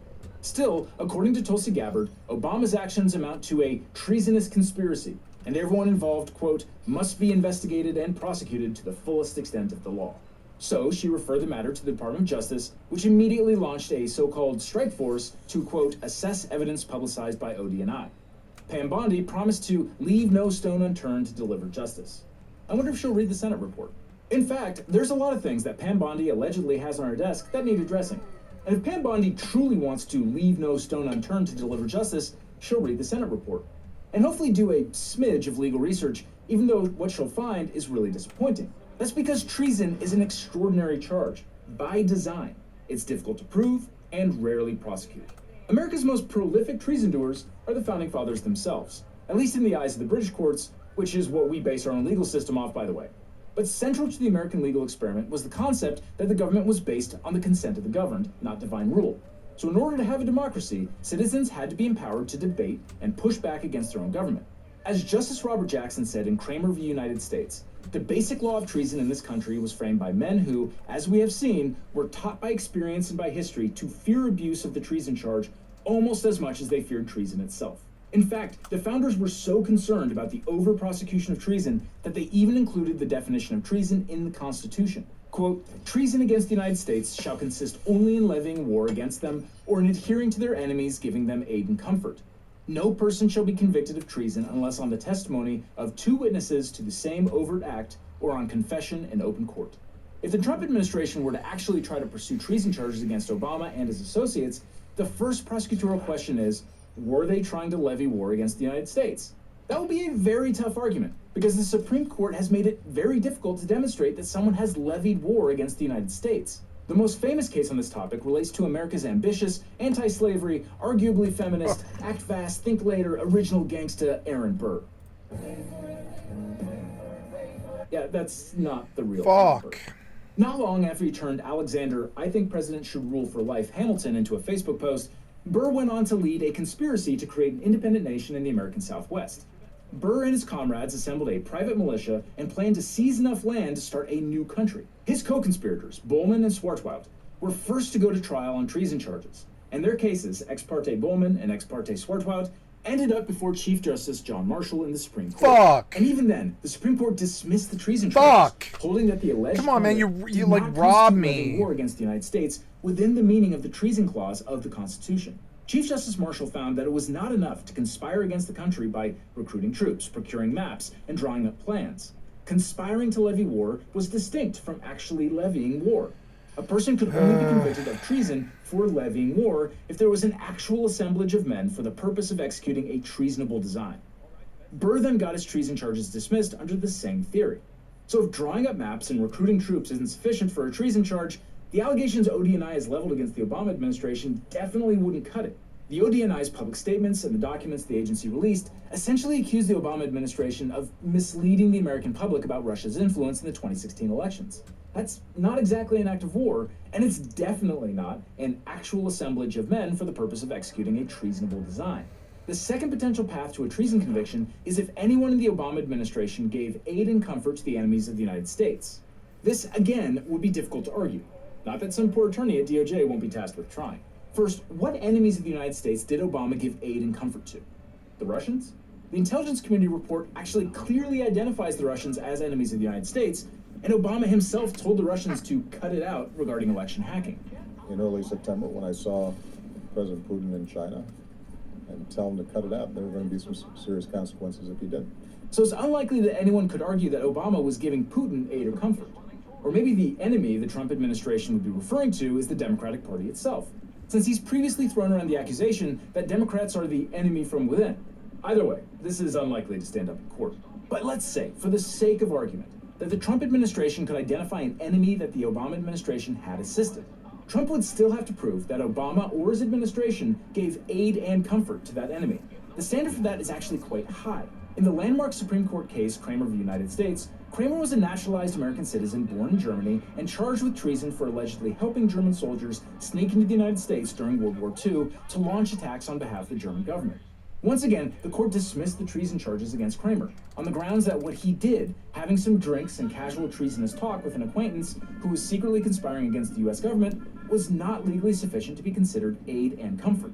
As Justice Robert Jackson explained, a citizen intellectually or emotionally may favor the enemy and harbor sympathies or convictions disloyal to this country's policy or interest, but so long as he commits no act of aid or comfort to the enemy, there is no treason. On the other hand, a citizen may take actions which do aid and comfort the enemy, making a speech critical of the government or opposing its measures, profiteering, striking in defense plans or essential work, and 100 other things which impair our cohesion and diminish our strength. But if there is no adherence to the enemy in this, if there is no intent to betray, there is no treason. In summary, the Constitution requires both concrete action and an intent to betray the nation before a citizen can be convicted of treason. Expressing traitorous thoughts or intentions alone isn't enough. So even assuming that by promoting the Russian election influence idea, the Obama administration did somehow aid some enemy of the United States, the Trump administration would still have to prove that Obama and his team promoted that idea with the express intent to help that enemy. That's not supported in any of the documents Tulsi and ODNI released. Even Trump's usual lickspittles know these charges just won't hold up. In a recent conversation between Senator Ted Cruz and Laura Ingraham on Fox News, both admitted that Trump wouldn't actually be able to charge Obama with treason. He's not going to be prosecuted for treason. But it's not going to happen. He's not going to be prosecuted in all likelihood for treason. But come on, we know the point isn't the actual charges. The point here is to shift attention from... You might have noticed that we're producing way more content than ever before. That's because the law is now seemingly in the news almost every day, and they can make producing videos like this one increasingly challenging. But we just completed a full video about one of the craziest lawyers gone wild true crime stories that we've ever seen. It follows DC's golden boy attorney Tom Goldstein, who I technically used to work for, and his insane self-destruction from high-stakes poker with billionaires, secret girlfriends, robbing clients, tax evasion, and the Supreme Court. But because it's too hot for YouTube, the only way to see it is by signing up for today's sponsor, Nebula. You can watch all of our videos on Nebula ad-free without sponsorship messages like this one, and early because our videos always go up on Nebula first. Plus, every video we upload to Nebula this year is an extended cut featuring additional analysis and commentary that you can't get on YouTube. And signing up for Nebula is also an excellent way to support this channel and its mission to demystify the legal miasma that we live in. And people often ask if it helps this channel more to watch it on YouTube or Nebula, and the answer is emphatically Nebula. The watch time payouts are bigger, and since my creator friends and I created Nebula ourselves, we don't have to worry about capricious demonetization standards, which have been really frustrating on this year. For example, our recent video on the Diddy trial was age-gated because it showed security footage that was not exactly savory, and one video was demonetized because it showed a single image of the World Trade Center on 9/11. Now that was eventually taken care of, but we lost a huge amount of revenue because of YouTube's mistake. But all this is why Nebula is a better experience for the creator, and it's also a better experience for the viewer and legal eaglets like you. So if you'd like to sign up and get tons of exclusive content on Nebula only, you can get 40% off your annual subscription, and you get the best content for just $36, or you can even gift that to a friend in a Nebula gift card. Or you can check out the lifetime subscription, where for $300 you can get access to Nebula forever. But either way, you can click on the link below. So sign up for Nebula, or I'll see you in court. Just for the sake of argument, let's imagine that the Trump administration files criminal treason charges against former President Obama. How would that work exactly? Obama has never levied war against America or given foreign aid to an enemy, period. But let's pretend there is a case. How would it play out? A president can't just order someone's arrest. There has to be an investigation to get some evidence, and a prosecutor has to take it to a grand jury for indictment. That's kind of how the rule of law works at its most foundational constitutional level. An explosive whistleblower report claims that the Justice Department is asking government lawyers to lie to the courts. So I've come forward because the Trump administration has put civil servants in this impossible position of fealty to the president and the agenda, or fealty to uphold the Constitution and to uphold the rule of law. Ultimately, I didn't sign up till Iowa court.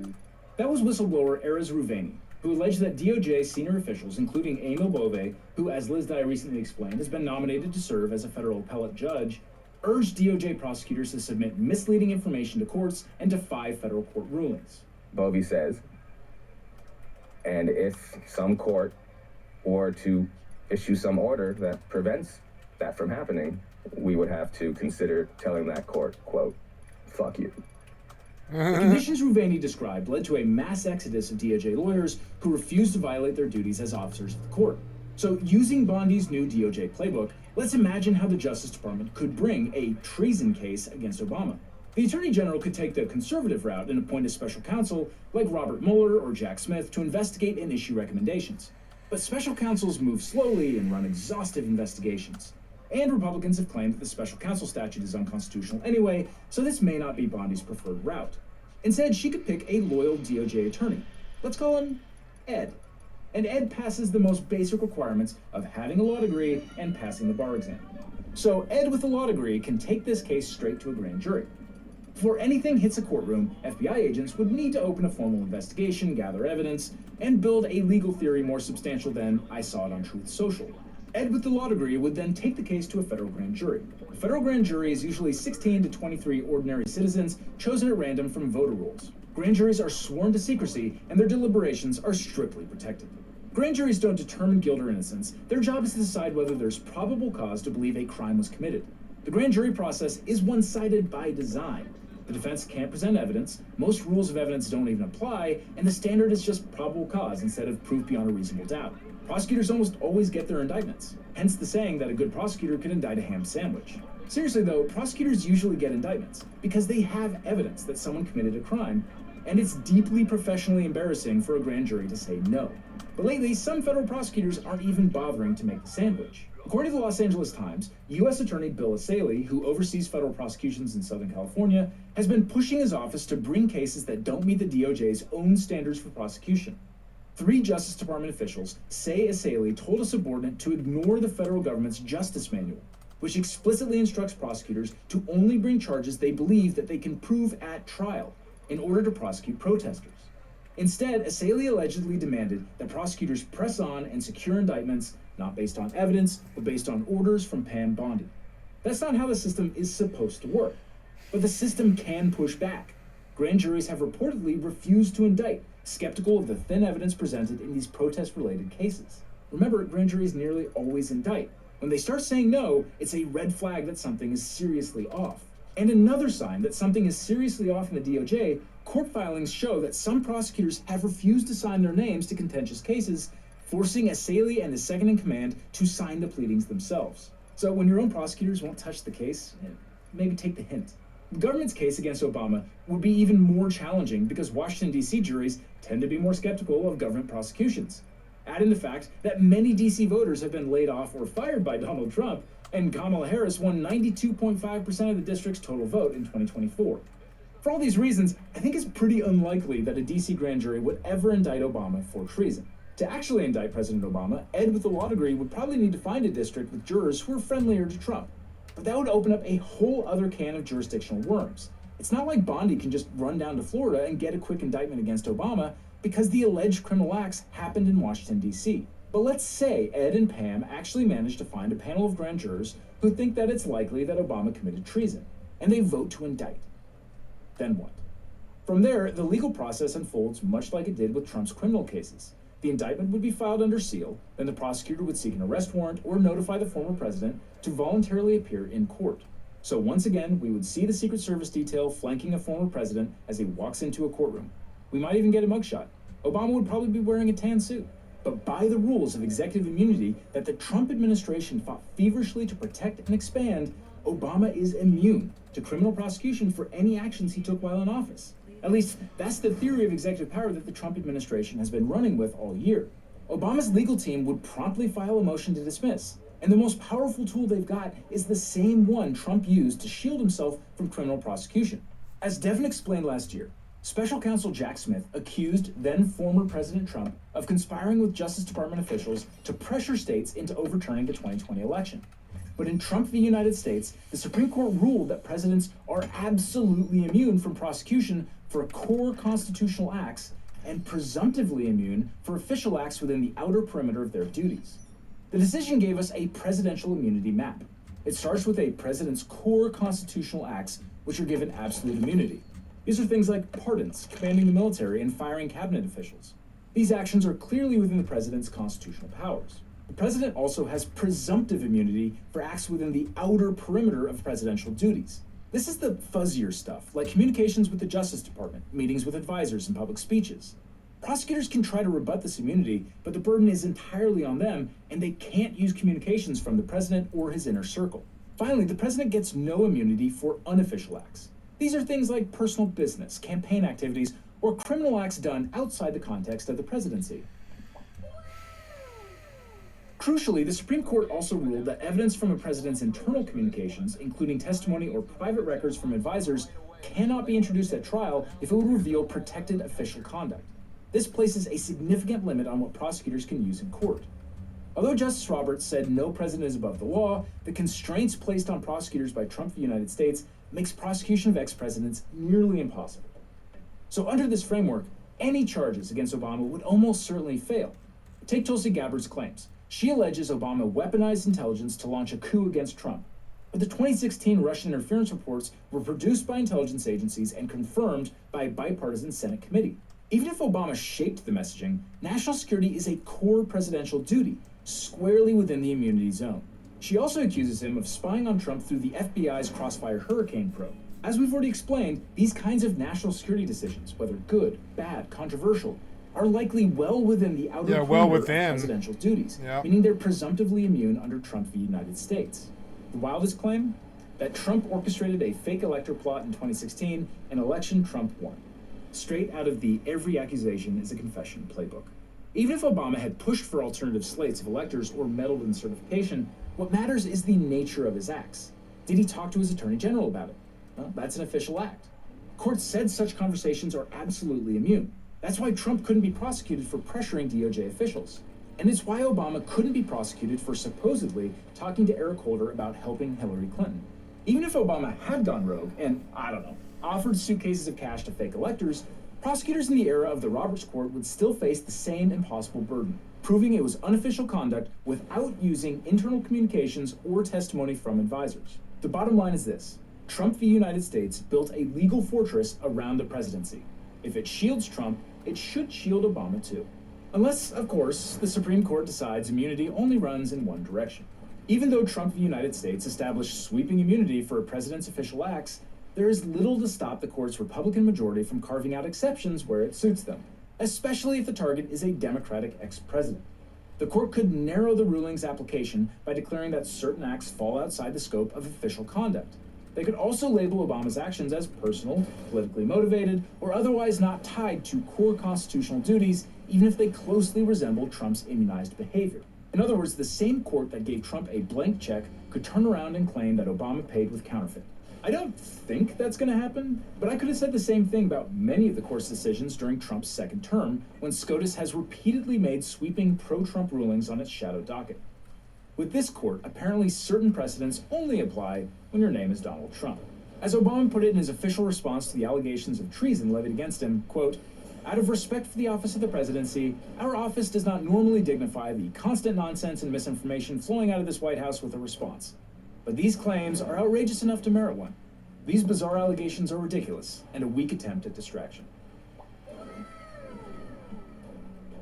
Now, all this highlights why it's so important to get a great lawyer when you're dealing with your own case. Now, after I started this channel, every week I'd get hundreds of comments and emails from viewers who are dealing with legal problems. And they'd ask, can you help me find a lawyer? How do I know if this attorney is any good? And there's a massive gap in our justice system. It's that people don't know how to find the right lawyer for their specific situation. They're scared, they're overwhelmed, and they end up doing nothing or hiring the first attorney who calls them back. And that really bothered me. So I started to wonder, what if there was a different way? What if we could build a law firm that actually lived up to the values that I talk about on this channel? Transparency, accessibility, and putting clients first instead of chasing billable hours. A firm where you don't need to pay anything up front, and your lawyers only get paid if you do, to maximize your opportunity for justice. So a few years ago, I decided to fix that problem.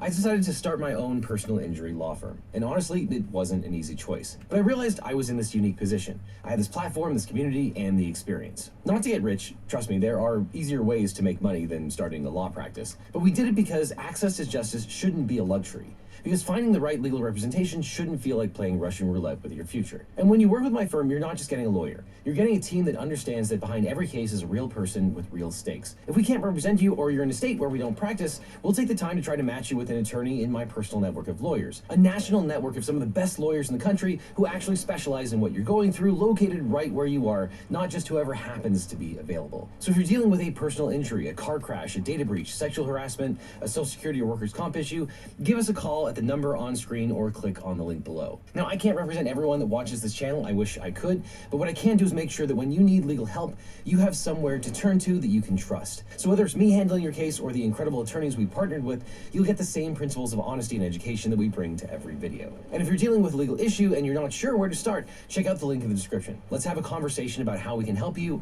find not just a lawyer, but the right lawyer for your situation. Because at the end of the day, that's what this is all about, making sure that when life gets complicated, you don't have to face it alone. Which is why when you need a lawyer, you don't just need a legal team, you need the Eagle team.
The camera in this thing is horrible. I can't see what's going on. I'm just gonna do this. See, half the time you're like flipped over, so you can't see shit. See it? So dumb. This thing's so hard to control. Let's go.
It's so dumb and so bad to control. You should have fixed it. Come on, man. It's just a hill. Please get up it. It's a monster truck. It should be able to climb the hill. Let's go. You're so annoying. Like, the controls are fucking terrible, frankly. Let's go.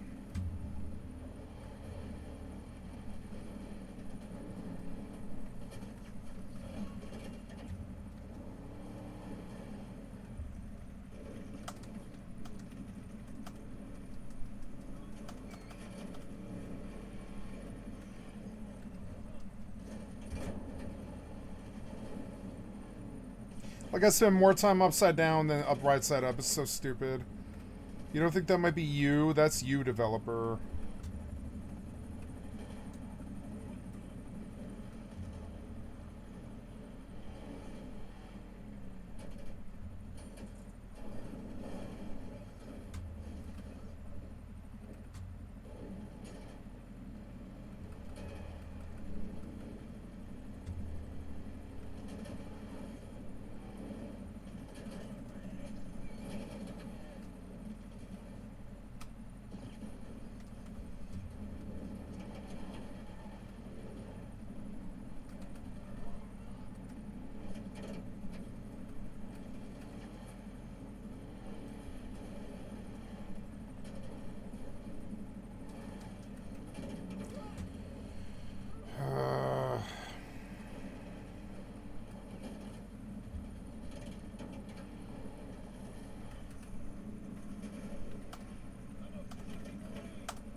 This is the only mission I want to run in this game. A lot of these missions anger me. Like the cell missions, they're the ones who pay well. 3 mil, 2.9. And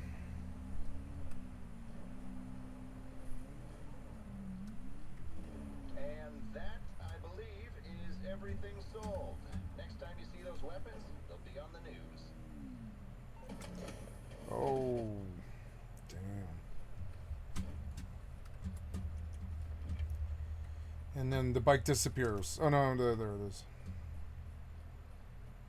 I always lose this bike here.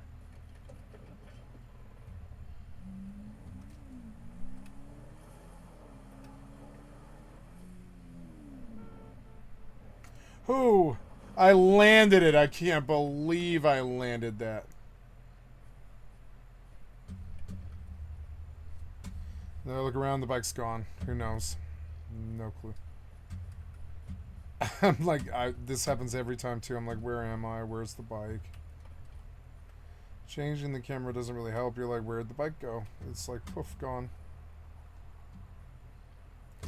There should be this marker of like where your last vehicle is on the mini-map. That shouldn't be that bad. Well, okay, so I just teleport out, I guess.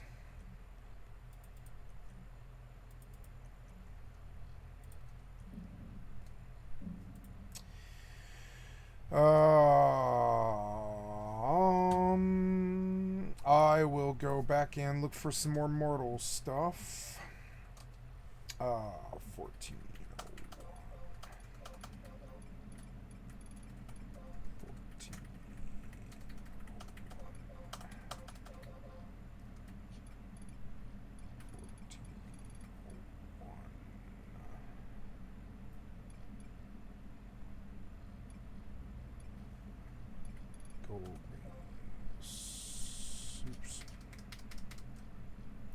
So I guess I will play my hardcore character.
Okay, now I go and buy armor. Oh, maybe I need to do a delivery, actually. Oh, you know, there was something else, too, guys. I'm terribly sorry. So, I'm getting some red... Well, no, but when I go and look for it, it's gone. Like, what? No, it's there. I'm getting some red dust on my fucking television screen. I don't think it's good for the TV. I'm going to permanently switch cords here, and I'm waiting to do this. I'm going to do it now. I have to do this because, yeah, my cords are getting old. So, but I have to find the right HDMI cord. I know I have the right one, but I don't know where it is the problem. I don't know where this is currently. I think they're in there.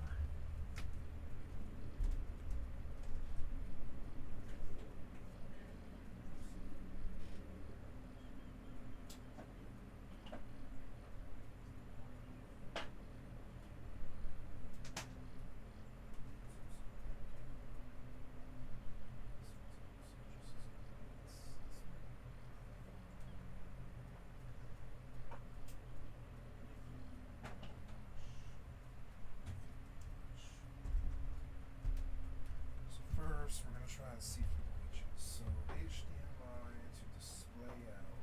So, stick you in here. Bring you over here. And run you under. Untangle. This won't stretch, will it? No, that's not long enough. I don't know. It seems long enough, but maybe not. Yeah, like...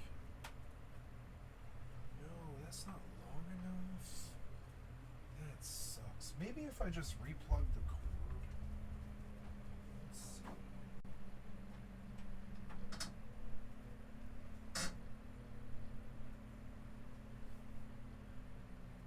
Yeah, I was getting like this red dust. There. It's better. I guess replugging the cord fixed it. Yeah, I don't see the red dust anymore. Let's go. So, but let's go back to, maybe I'm on the wrong display. No, I'm on the right display, but yeah, there we go. PC, HDMI 3. Yeah, no more red dust anymore, but something bad happened? Oh, no, okay, we're okay. It just screwed up the GTA, I guess. Oh, yeah. Oops. Whoa. What happened here? How am I getting 300 FPS? Oh, because I'm lossless. Let's close her out. She had some kind of glitch.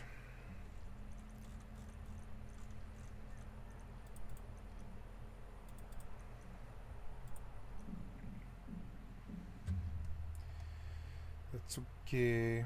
I probably lost my FFXI. I definitely lost New World. No, I want you to actually quit game. Yes. Quit game. This one's running okay though. It always is.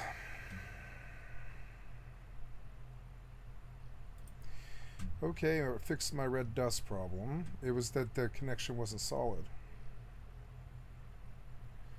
So now what?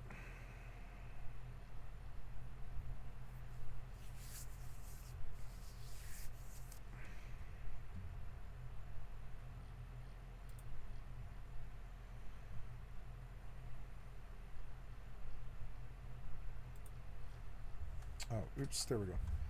So I want to play Mortal. And then I want to play FFXI Horizon Hardcore. And then Eve, yep. And then finally we'll go back to, oops, gotta go to Epic and launch Grand Theft Auto 5.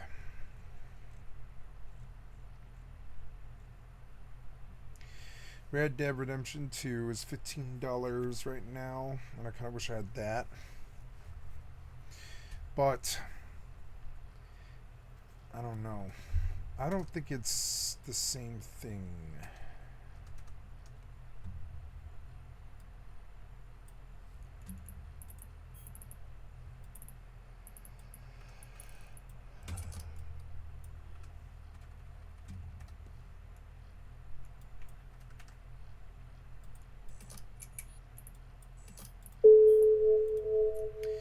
I will sell this eagle now. I can't seem to get any money for it on the market.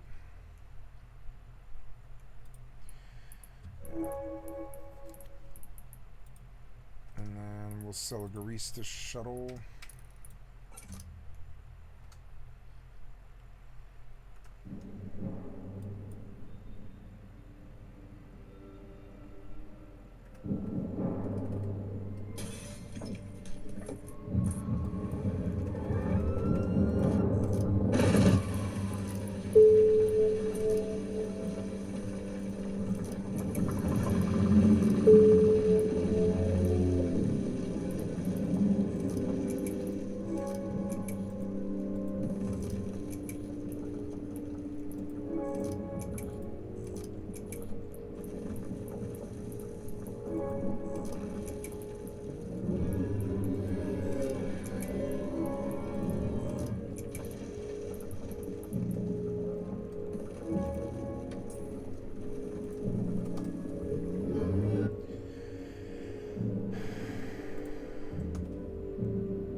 right, my watch.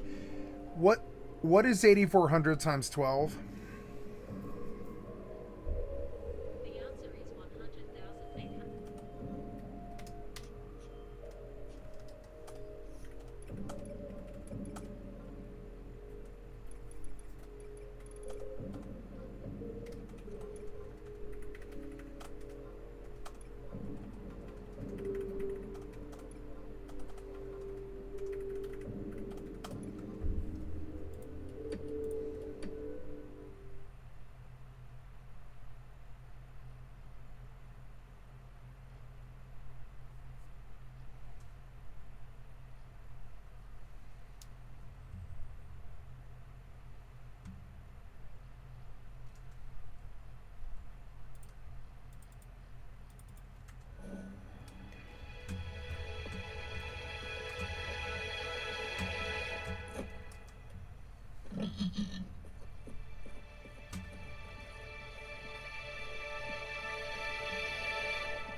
Task completed. Yeah. Progress. I kept friendly firing them. I didn't mean to.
There was a bandit.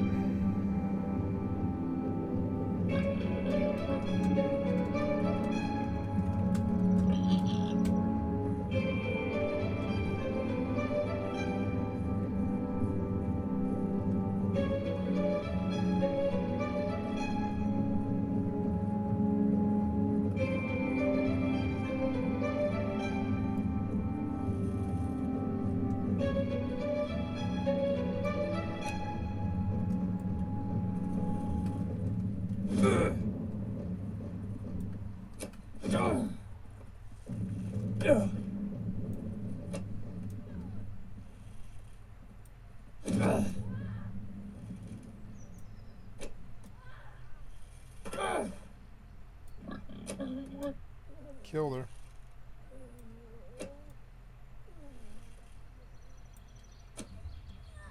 Yeah, got some progress on these Therans. I might even be able to buy a skill. Good shit, get me out of here. So bandits and razor tusks will help me reach this goal that I need for weapon skills.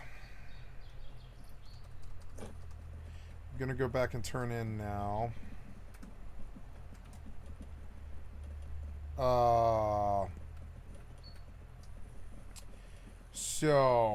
And also it's getting me clayed, which isn't bad. I'm, you know, getting up on clay as it goes. I am trying to look at the clay gifts, or not the clay gifts, but the combat abilities for bow, which is volleys, spread shot, piercing shot, retreat, Force arrow, snapshot, and steady hands. And then there's all these shared abilities.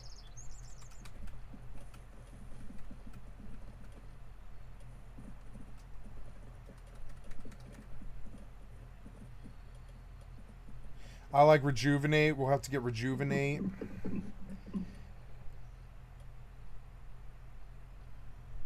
I don't think, yeah, I think rejuvenate's good. We can heal with it, but I think that's the only one. So, steady hands, removing all sway while drawing, effects slap. Oh, wow, you can just go bot, what the, right? Yeah, steady hands, snapshot. So we do need a bunch of these: volley, spread shot, piercing shot, retreat, and force arrow.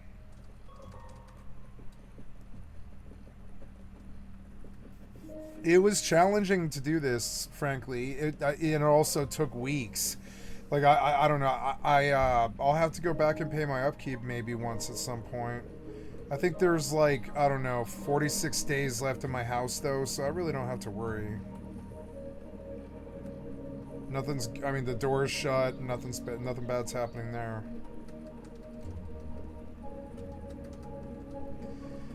Okay, so we go back and we turn in and we're gonna get some Therans and stuff.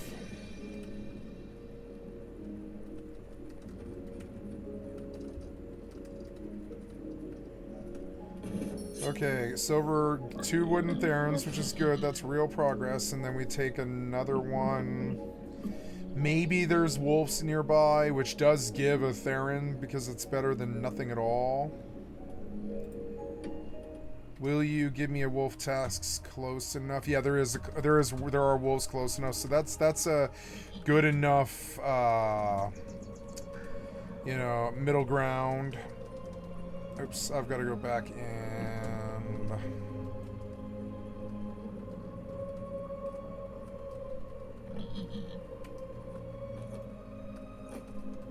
right, and then we did this bandit task, which gives me Silver Aegis. Now we're just gonna keep running bandit tasks until I have enough to buy the stupid ass items.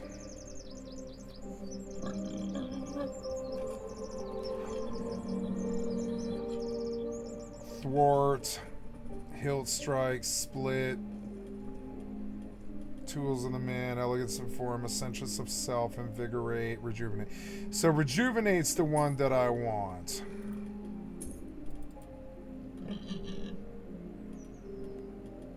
Okay, so yeah, I guess, and I need 10 for that, but that's the only one that I need. So I guess we're slowly working on this, but the real, yeah. So I got to get these Therans in the bank because I think people can steal these.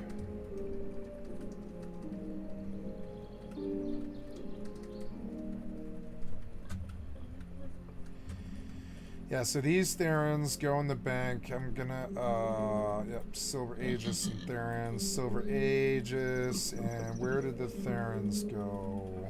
There they are. So I have 10 wooden Therans. That's probably good enough to buy my first bow ability, which might make this better, you know? Make this seem a little bit more attractive to me to do this stupid-ass grind. So we go back to this thing, to the hunting vendor.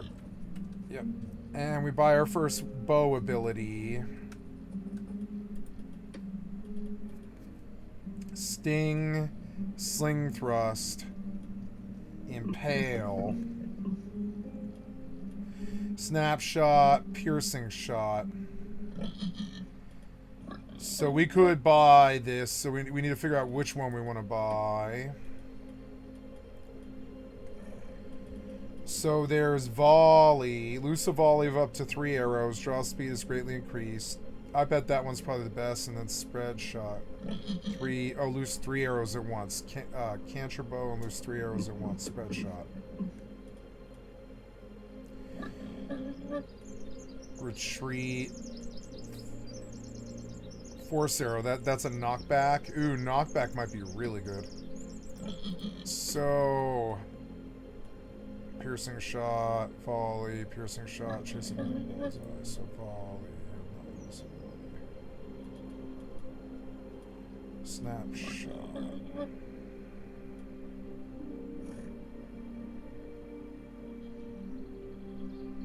I think snapshot sounds good, so we'll buy snapshot. There's snapshot. We got our first bow ability. Snapshot, cool. I can bring it down to my bar. Oops. Or no, I don't know. I think I'm supposed to have...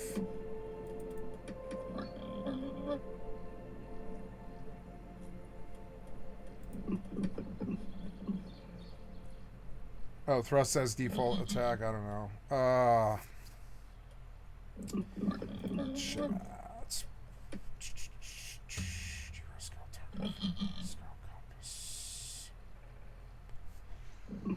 I don't know.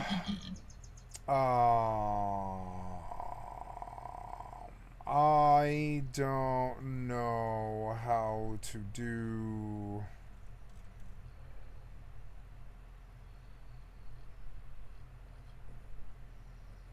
skills window, right? So closed.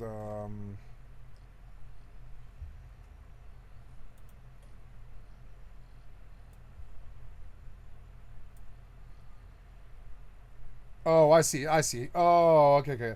So Q and F, that's no good. So there's my bar, but I can't see the bar.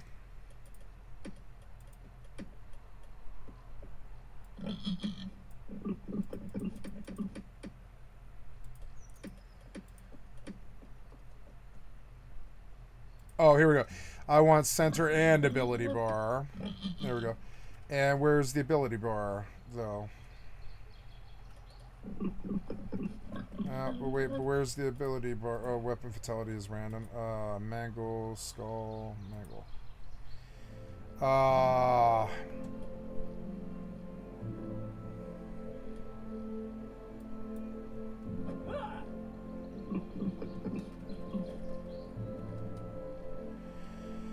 So, yeah, so, but, okay, so I have to go back to the UI. And I want to see just the ability bar, which is hiding. The ability bar is not here, so I'm going to have to reset UI, which is such a pain in the fucking ass. It's such a pain in the ass. Oh my god. Look at this jackass UI he did. Oh my god.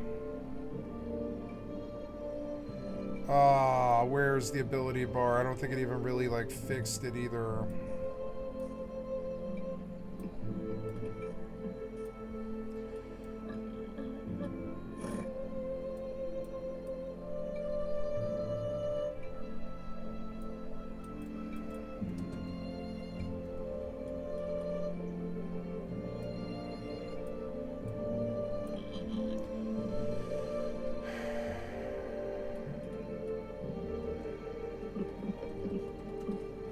Where's the ability bar?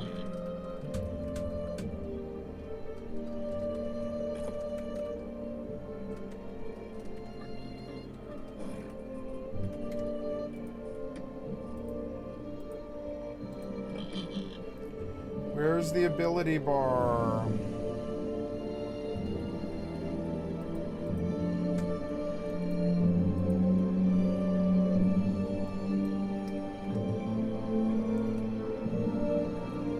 Oh, okay. If you pull out your weapon, it shows. I haven't reset my UI in a while.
Where are the other two bars? Ah, resetting game UI. It's because it's too big.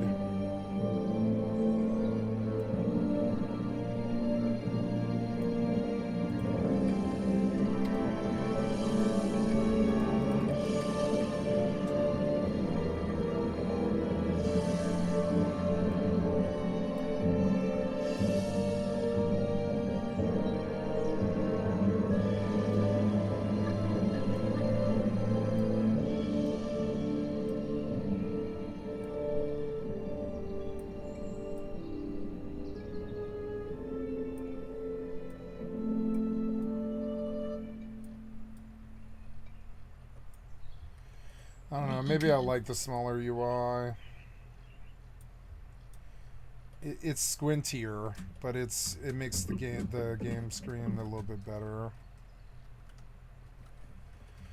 Okay, so I don't know. I would prefer if it was bigger, but whatever. Now I have to do keybinds for this thing. Combat abilities. We want those on...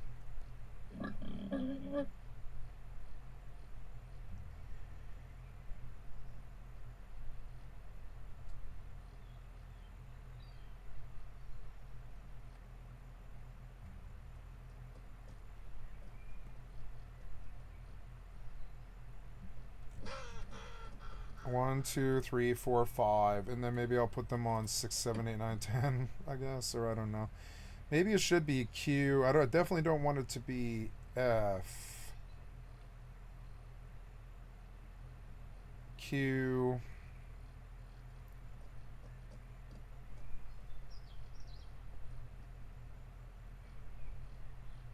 G.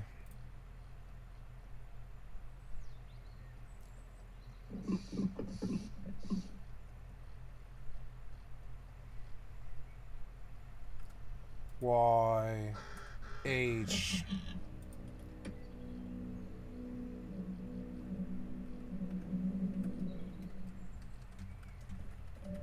at least they have this. So I can just fire away. I can just fire now.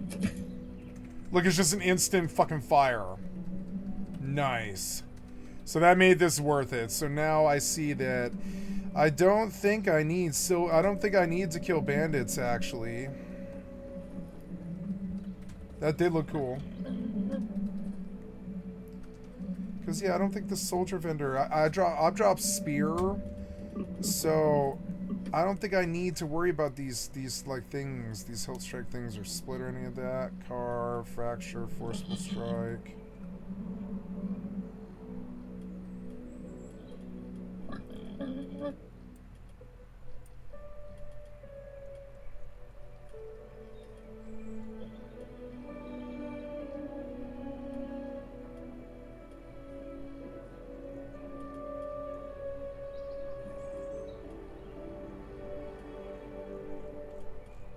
And then all of the Ascension ones, and the only Ascension one that appeals to me is Rejuvenate. Now I'm fairly sure I can buy those in Fab. So okay, so all I have to do is hunting tasks.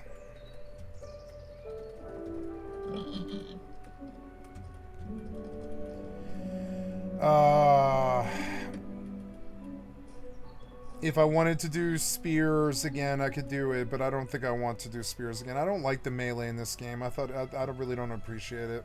But I need that piercing shot, so I definitely need to continue to work on animals down here. I want to go look at what's at the Fab vendor real quick, because I may be able to just leave town. I need to go verify.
Snapshot sold in Fab.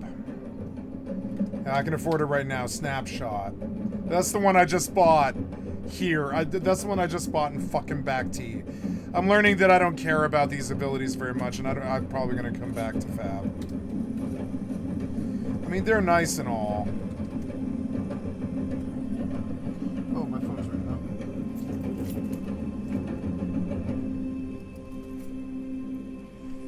Hello. Hey. Pretty good. How are you? Let me just... Pretty good. Let me just mute it. Hold on. There we go. Sorry, I'm with you.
Sorry about that.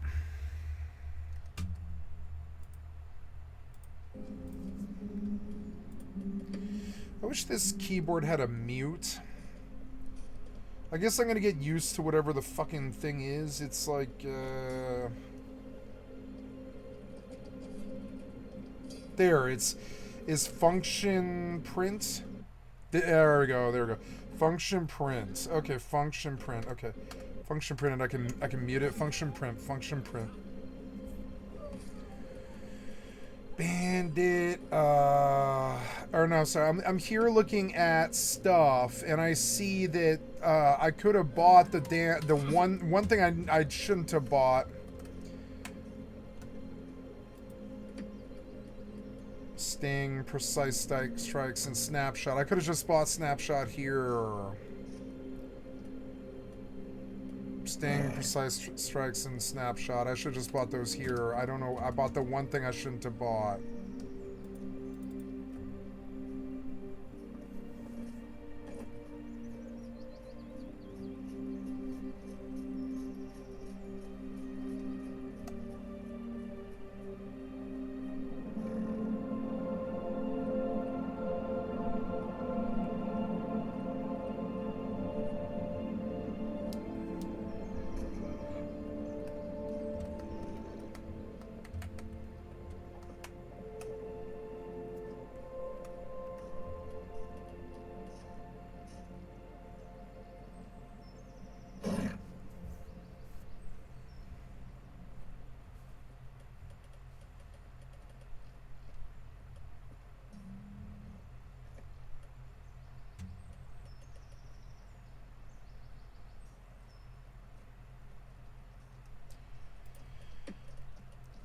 Chasing the bullseye. Snapshot. Precise strikes. Damn it, I think I like bought the wrong thing, of course, because it's such a terrible game. It's terrible shit. I'm out of stock and supplies.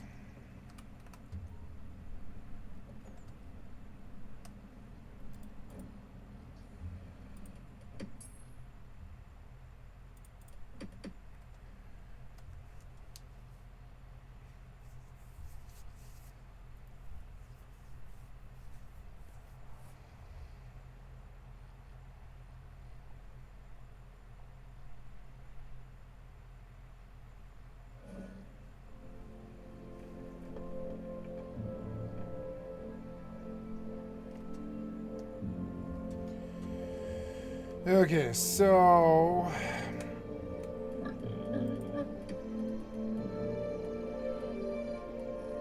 snapshot is the one that I bought, but I mean that's the one I want. I should have bought that. I should have bought piercing shot, volley, spread shot, retreat. Oh my god, this is gonna take so long. I'm gonna have to live here forever.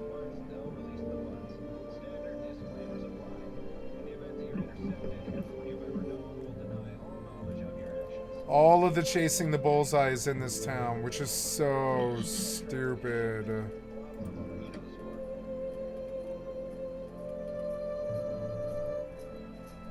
There's Razorback. Razorback's better than Wolf. Not by much, though.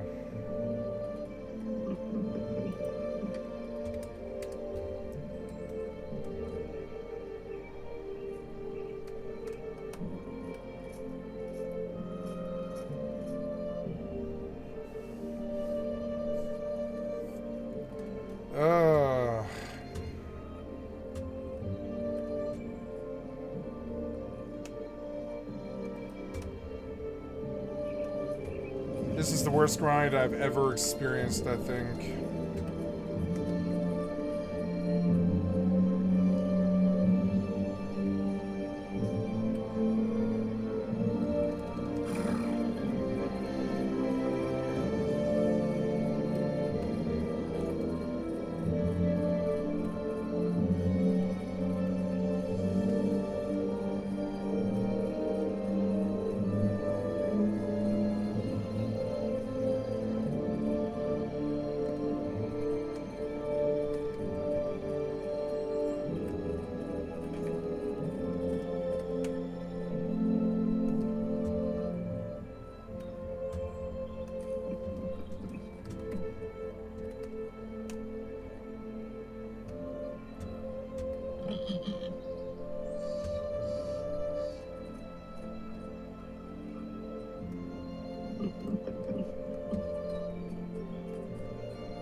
Well, I guess I can live here for a couple of weeks and each day do a couple of dailies, you know, very slowly and log out for wait for spawns. I mean, I guess that's kind of good gameplay.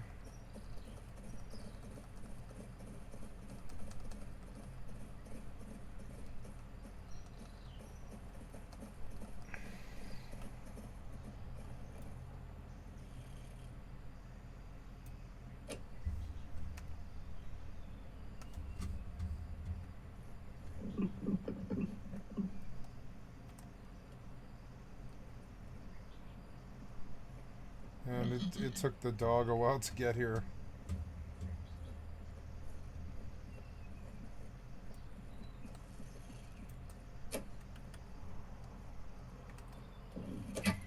Wait, what?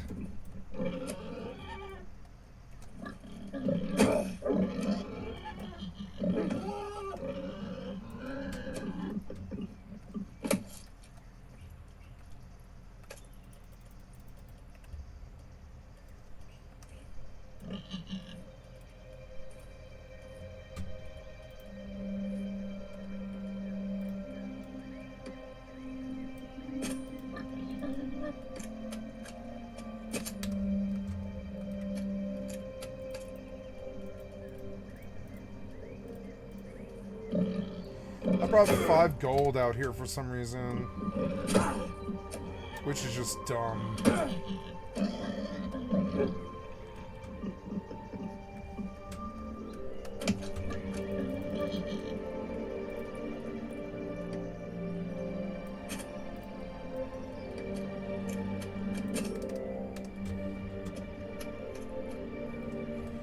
Look, there's more boars over there.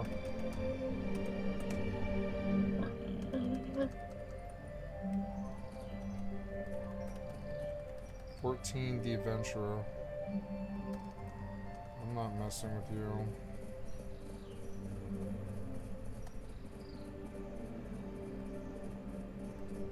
Oh no, they're horses.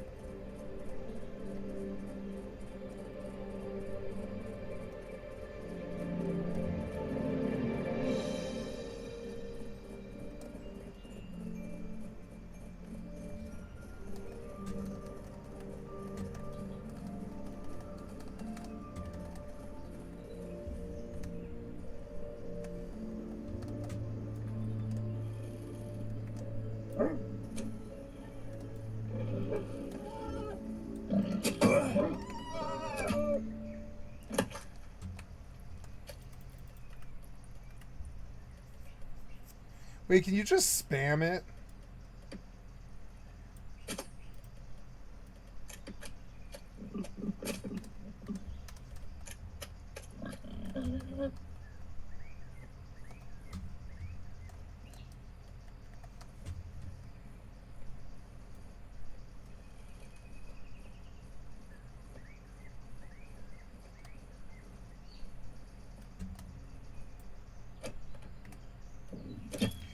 Wow.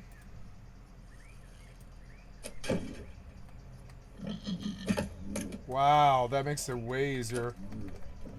Oh, cool, you can just open up. Wow, like that makes it way different though, I gotta say.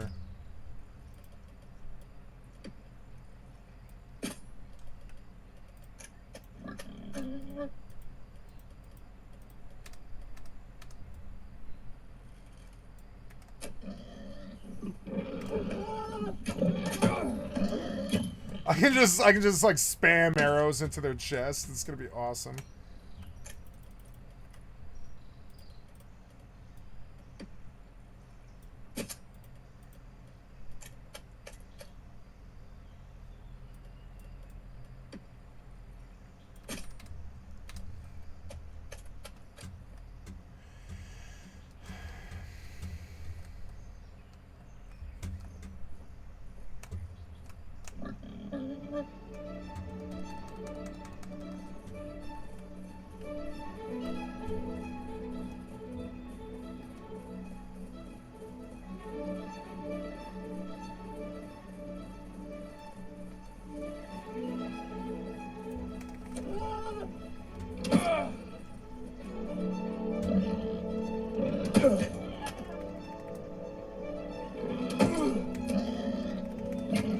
just double shot now. That's crazy. He changed the game quite a lot. Wow.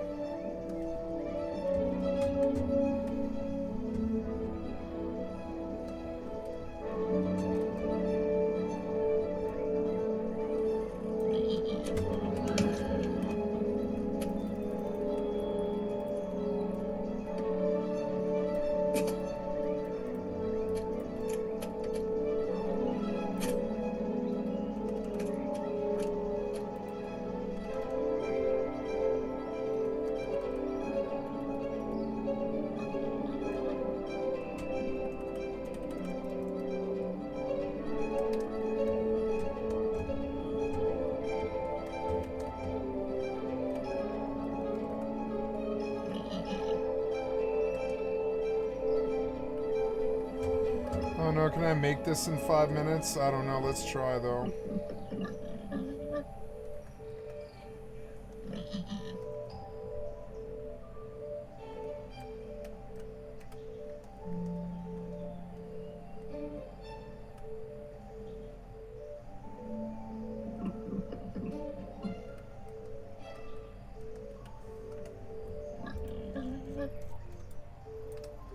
Yeah, I can probably make this in 5 minutes, yeah.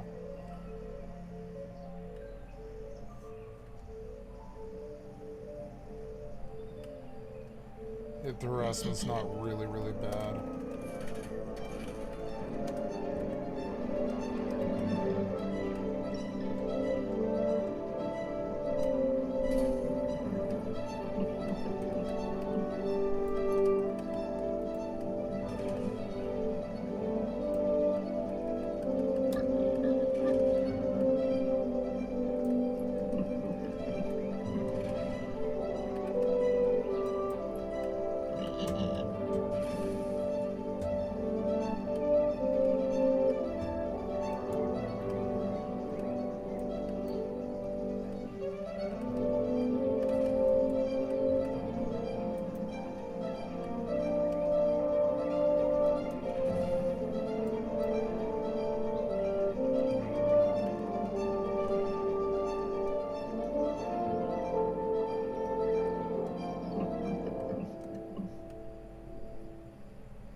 Boom, bitch, I want to get them.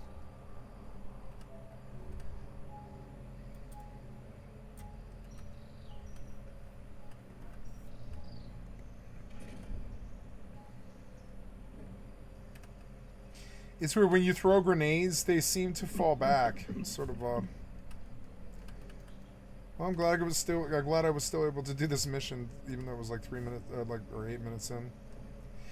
I like not being harassed on video games. It was like 5 years of harassment or something on like Fallout and Rust. And I just don't really want that anymore.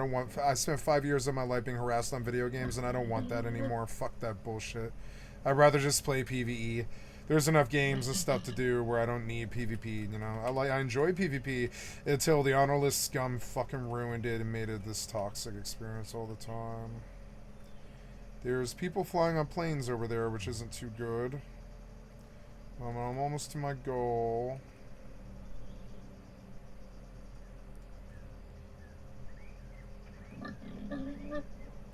The scope of this game is massive.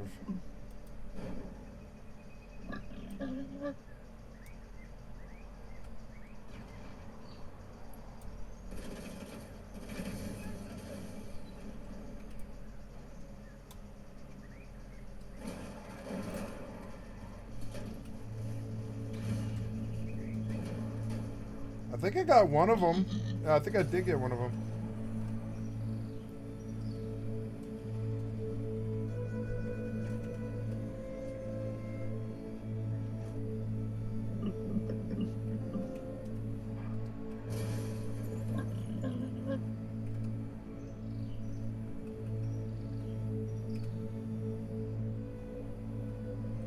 There's someone at the gun van over there with a bounty.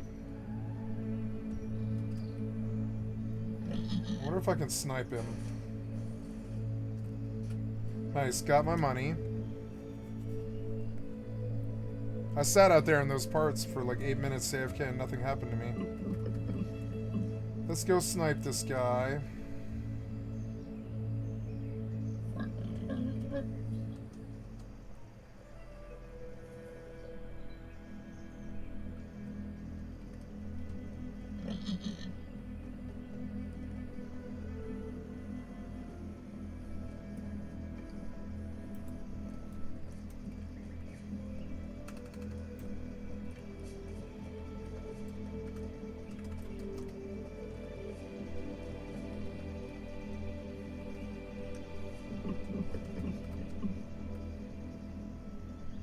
Creeping up on this guy.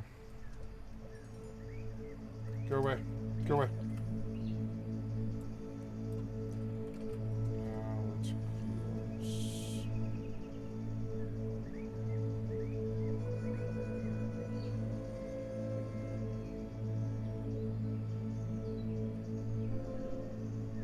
There's a plane.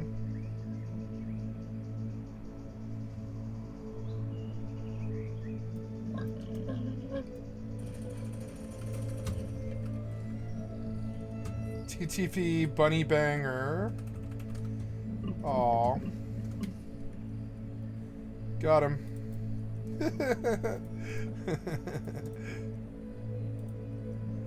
Bang!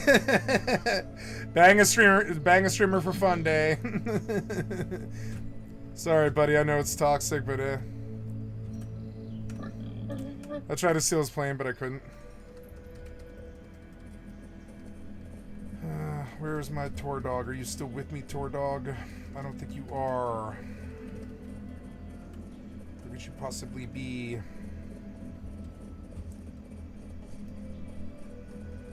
Where's my tour dog?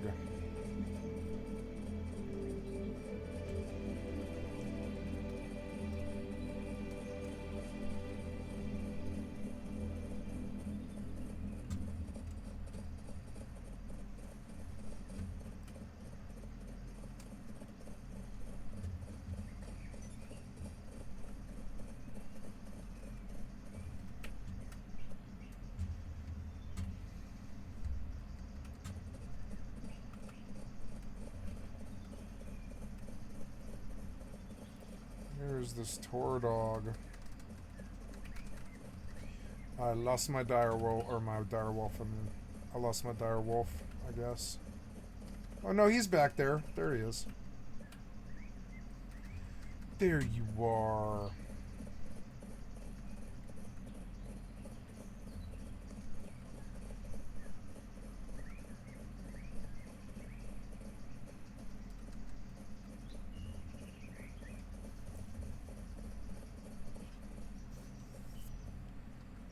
So they want you, if you want to be OP with the bow, they want you to go do a bunch of bullshit busy work in Bhakti, and I really am kind of bucking against this. I don't want it.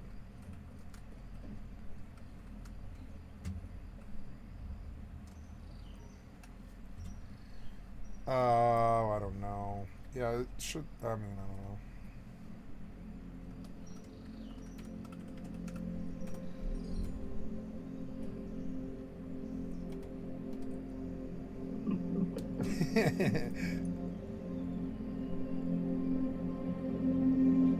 Business status is suspended. Why? Okay, stock level. Okay.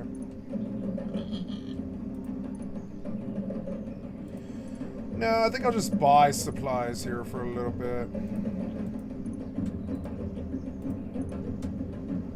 I'll do both.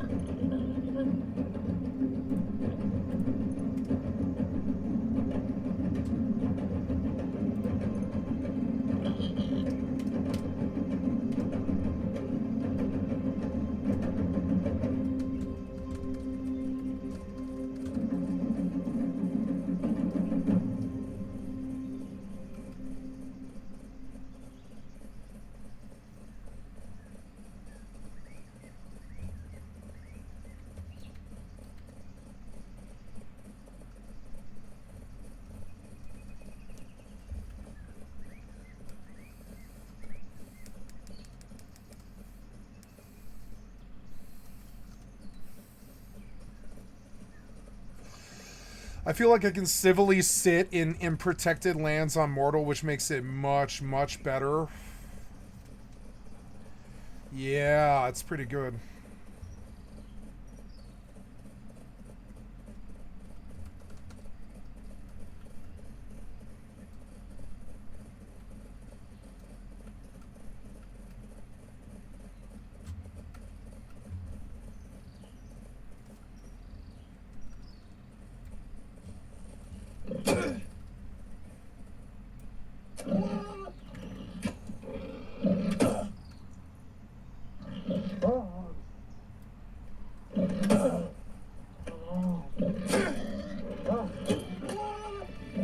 Look, I can just spam arrows now. Snapshot, like, really fucking works, too. Stop that.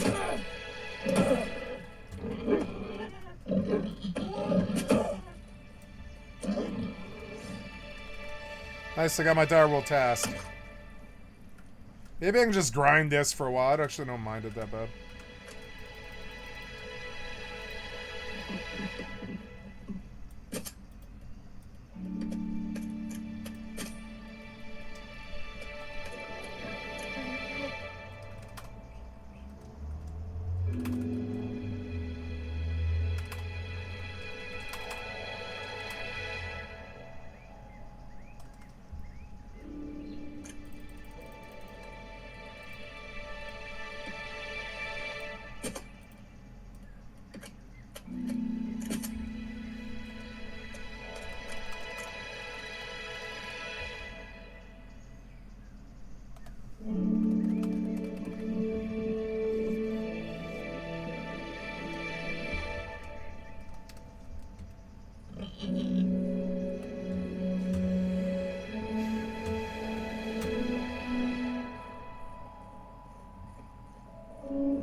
I guess I could do this. It's such a fucking grind, but I see that the rewards are really, really worth it. And I wandered to the wrong place. Oops, I don't want to get killed in the monument.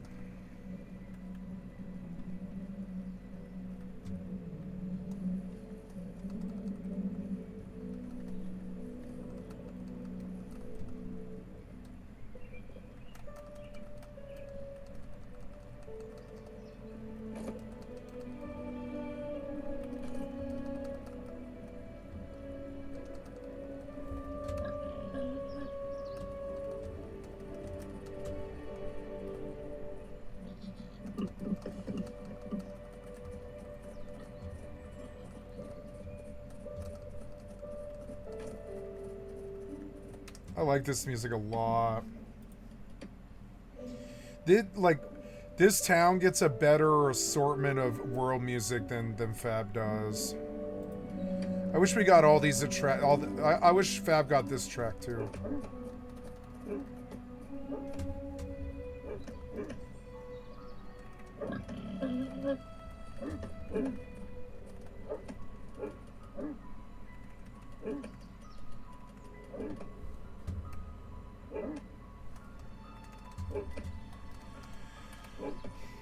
I want to put this dog away and just use him as a spare pet so I can unlock the pig and continue to level him. So I'm going to go find the pet broker.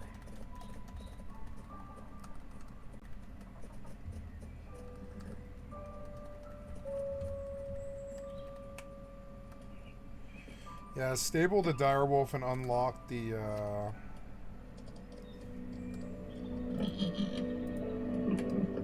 pet.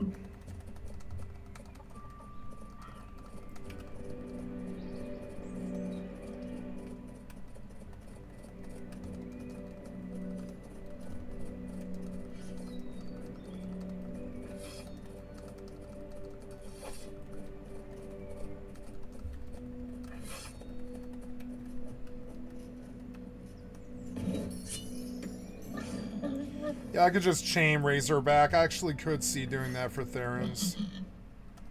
It's paying like a lot of silver.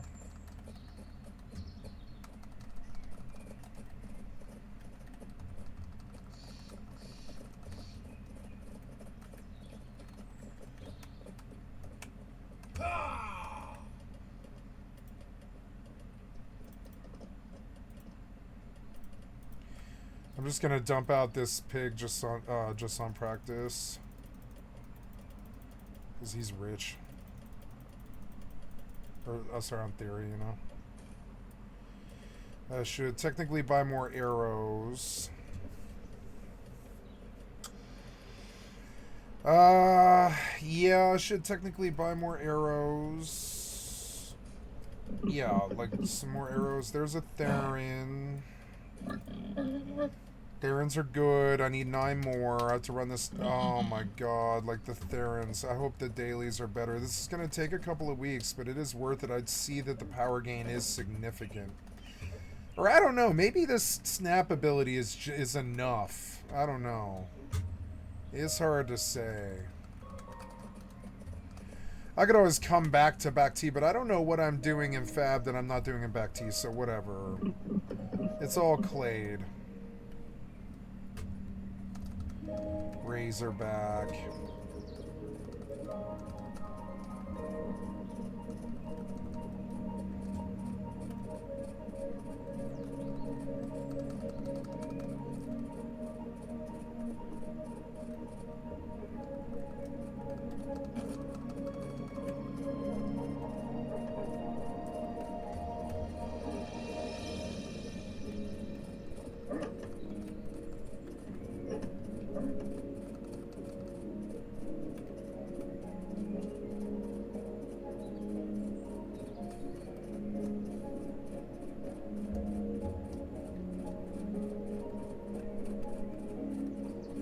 I used to do the combat log.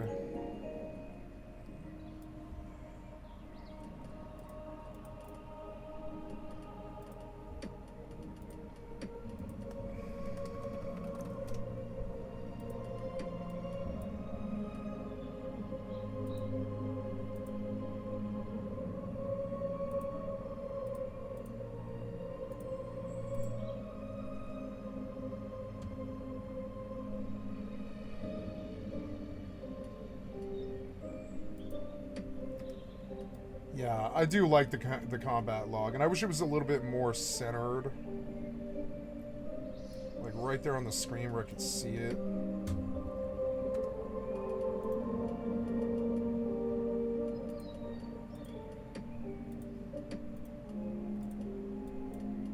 No, it's better here, I think.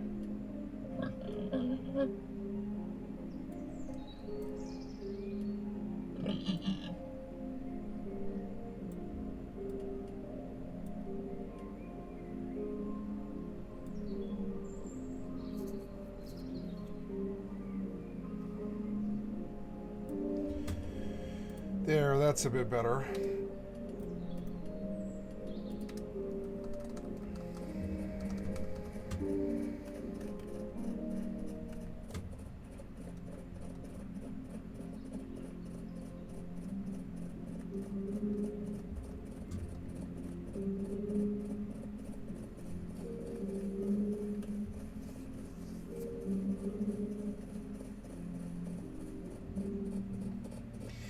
I could bring my Therans to back T and just buy all of these, I suppose. I have a lot of Therans in Fab.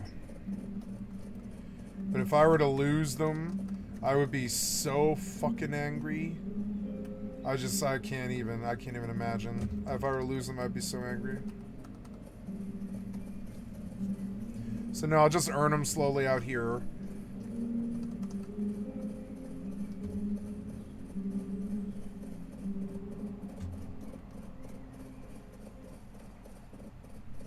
My alt could go pay my house.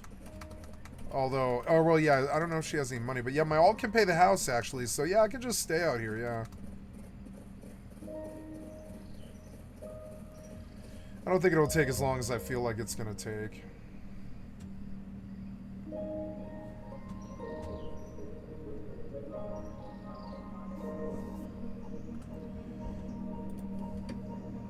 I wonder if there's other books in town that I need. Like, I need a book. I didn't even think about that. I need to put a book in from this town. Even if it is a passive book. Yeah, I don't know. Maybe I better work on the Razorback, though. That's the main thing. I'll buy a book next time I go to town. It's 3:15.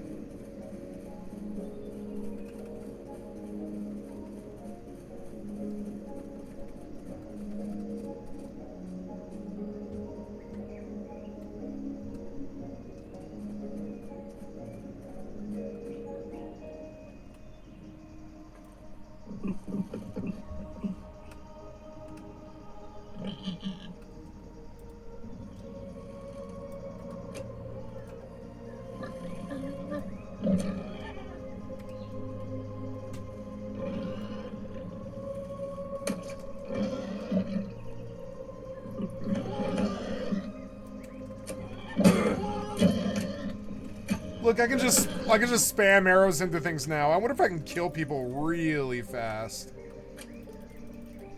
It's almost exploity. I wonder if they're gonna nerf this. I don't know if I need much more than this ability, frankly.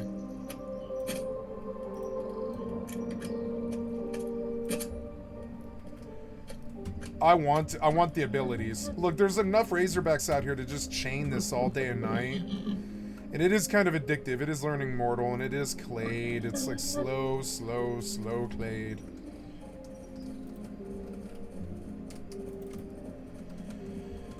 Yeah, so now I go buy armor, I guess. Or no, did I buy armor? No, I killed that guy. Or I don't know. Did I buy armor? I might have. No, I have to go buy armor. Let's go kill some thingies. This, I guess I want a little bit more where I can see it better, like that. I don't know. Yeah, like that. And the white dots are like...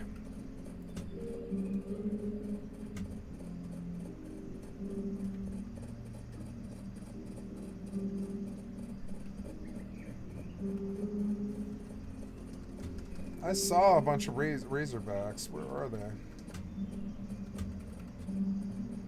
Oh, there's one.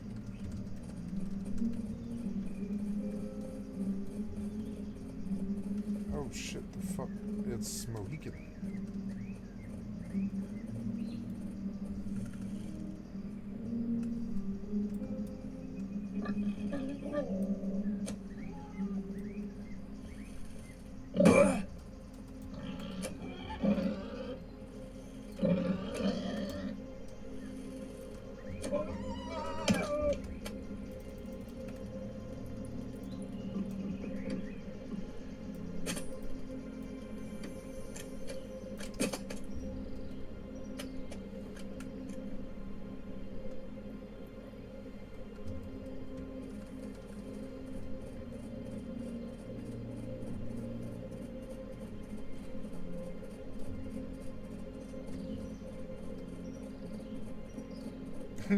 If I mean, I don't know, I'm getting standing here, right?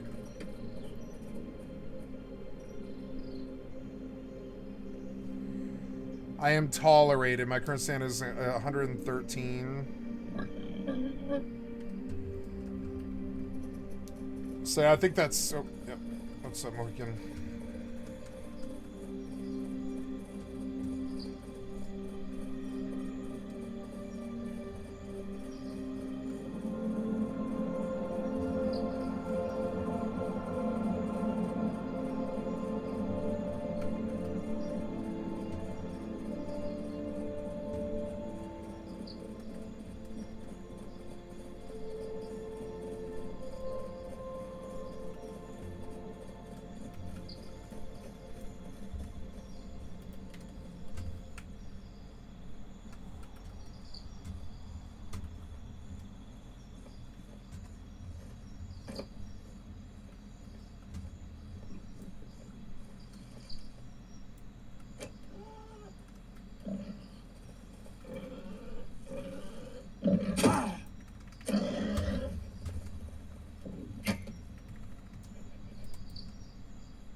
Didn't I used to have a torch?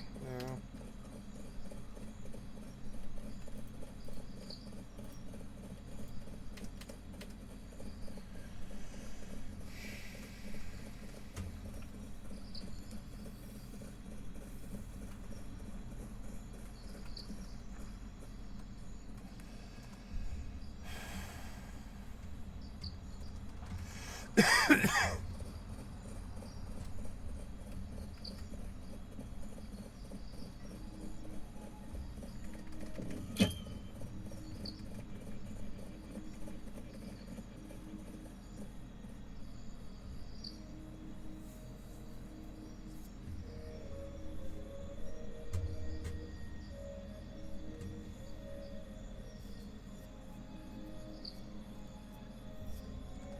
Wow, I just get an auto, like, arrow every once in a while now. I suspect that I don't need any more than this, and it's sort of overkill, but I don't know. Some of them do look cool. Like a bounce back would be very, very good. Knock the mob back and bounce back, right?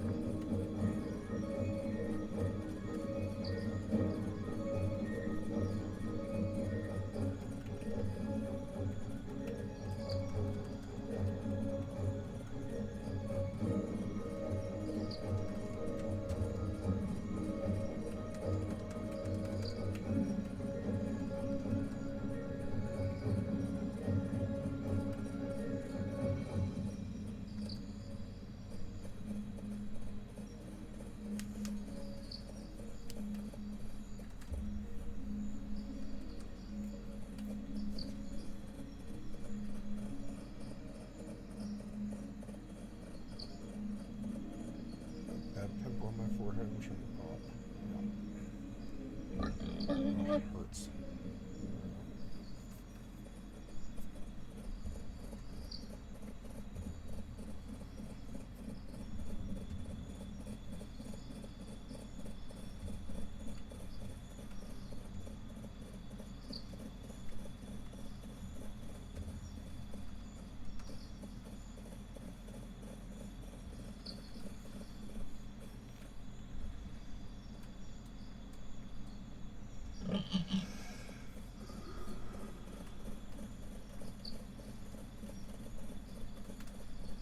Three more, and they're not spawning.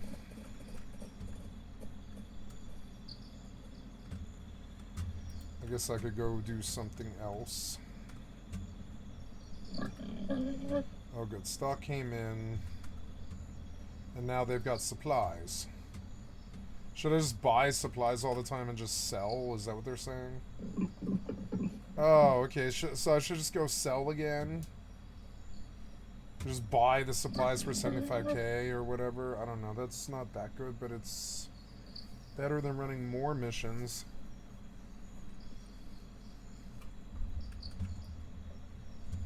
What's that sound?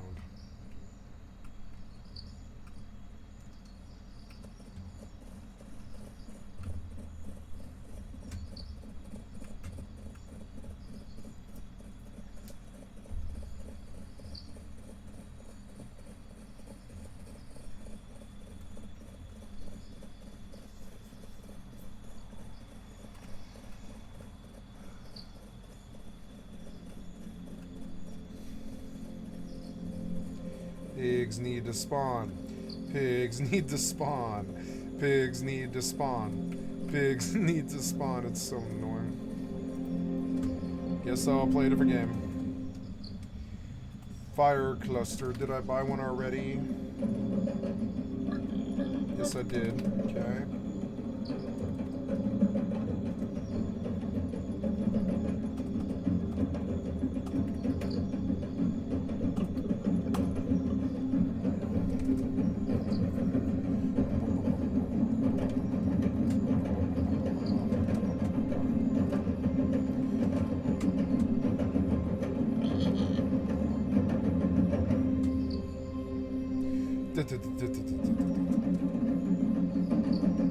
I love that drum beat.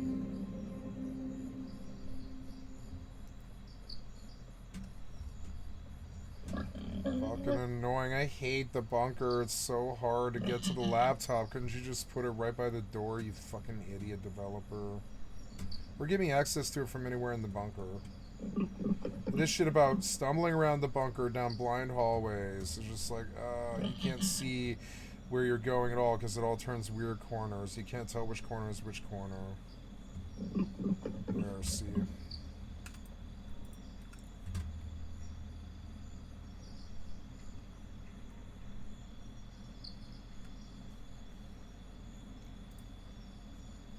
Yes. Yes. Yes. So we can sell stock, but it's only worth 10 because the stock level is low. So we resupply. So now I want to go to the stash house, I guess, is what I want to do.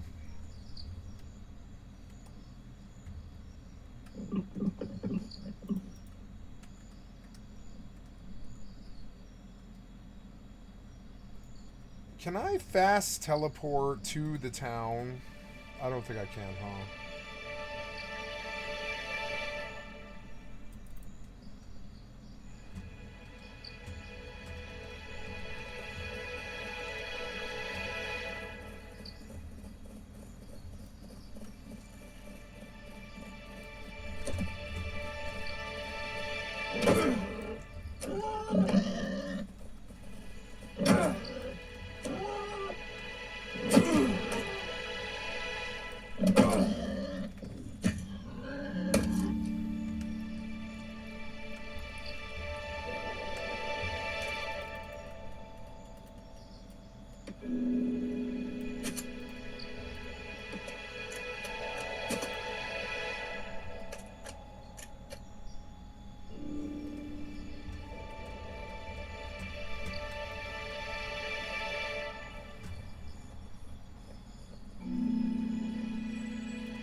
Ooh, I have skills left.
Look, it's like cheating. I got double the attacks now.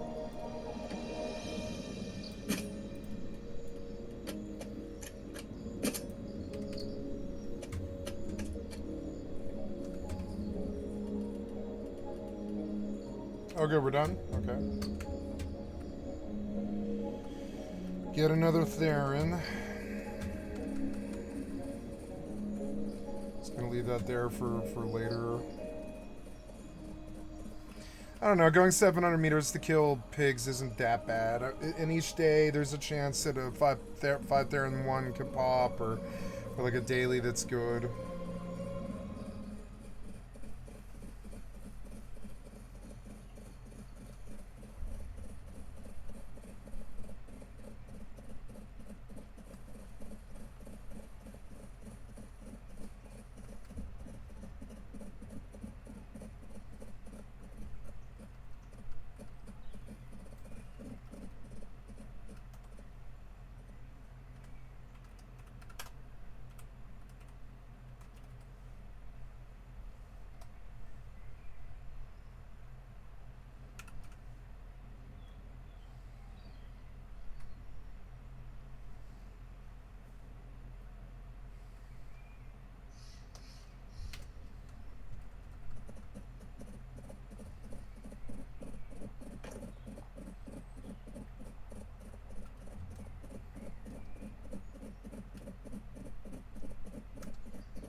Yeah, will you let me just jump to the job?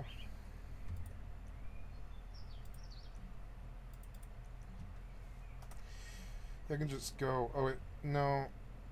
No. No. Yeah, I'm gonna quit. Sorry.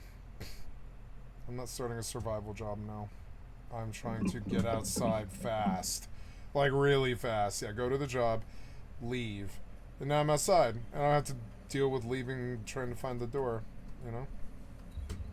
Isn't that good? It's good to me.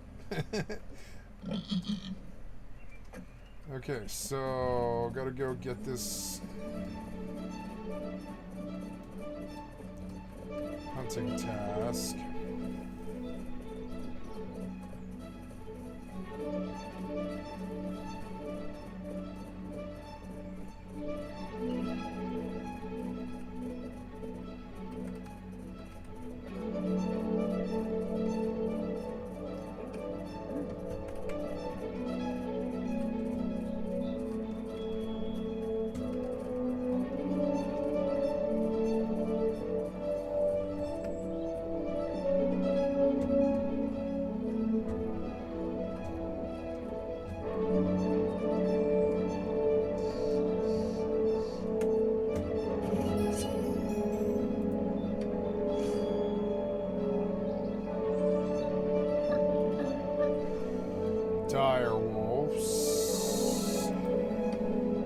It'll pay more Therans, which is good.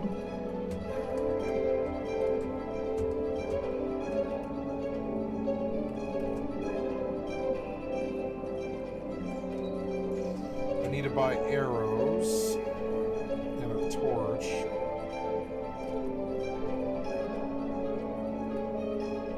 I could recharge my rings, I suppose.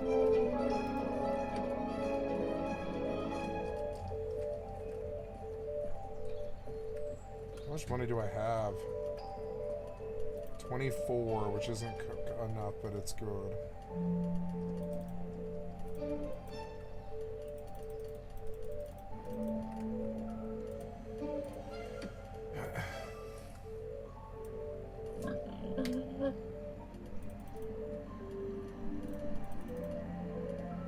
Okay, so now there's 2 wooden Therans. I'm gonna take like 300 silver.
Oh, I was gonna buy a book. Shit. Yeah, I'm just gonna pull all my money and buy a book. Yeah, from one of the vendors.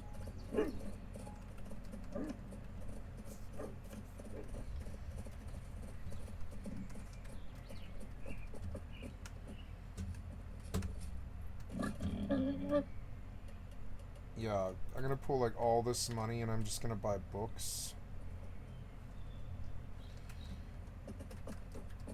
I'm gonna go out shopping now because the likelihood of anybody fucking with me here is way, way less, which is good.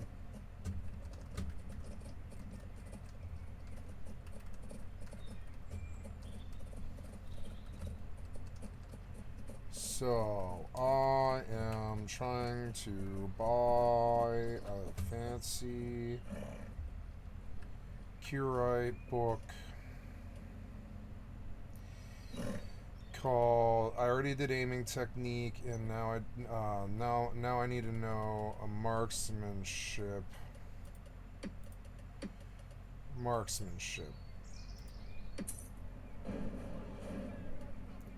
Accept.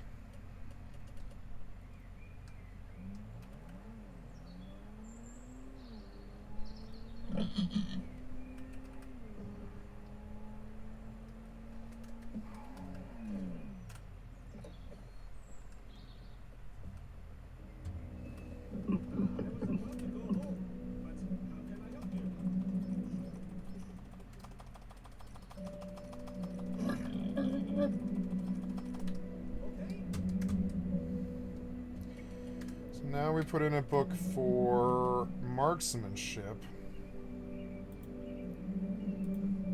We don't even know what marksmanship is. Increases weak spot chance for headshots when using bows. Yes, that will be very good. And then the last bit that we get is this other book here that's controlled aiming. I want to buy this right now. The controlled aiming, right? It's expensive, but I'm gonna buy it right now, and I'm gonna bust the book out. I'm gonna rebuy. I'm gonna do controlled aiming so I know what it is, and then let's learn what controlled aiming is. It's significantly reduces the bow sway during breathing and movement during aiming a bow. Yeah, so this is the one that I want to train for a while. But the other one we can get passively. But this is the one I want capped out, like to 100. Controlled aiming. That's a really good book. And look, it was worth doing. Diving, resistance swimming, swift riding. I'll have to buy swift riding next. Or control riding, I guess. I have to do control riding and swift riding. I think I can sell those in Fab for a lot of money if I bring them back, but I don't know. And getting back to Fab is not that hard. Or at least I don't think it is. Okay, what else can I do? I can buy arrows. I gotta buy arrow. I bought my book, which is good, and I'm training the controlled aiming, which is really good. Controlled aiming is super good. It's gonna make my bow shooting much better. Then, right, I have some money that I'm going to buy arrows with. Like a fuck ton of arrows. I'm gonna fill like 3 things with arrows or whatever. Yeah, I want to bring a lot of arrows so I don't have to worry about it. Fishing vendor.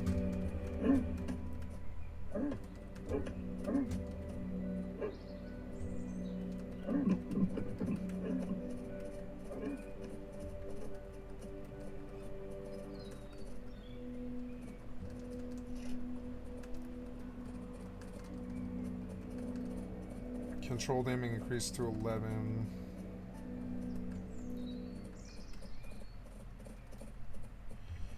I need just a regular fucking equipment vendor, but they're hard to find in this town. In the magic vendor, I found it faster than I did the equipment vendor, which is so dumb. Is that one I was looking around forever the other day. There's like the weapon and the armored weapon vendor, but the actual like so fucking annoying. I hate this town. It's gonna be hard to memorize it. I'm gonna learn to make my own bows, maybe. We'll have to see. Oh yeah, am I out here? Oh yeah, I'm out here, huh? Okay.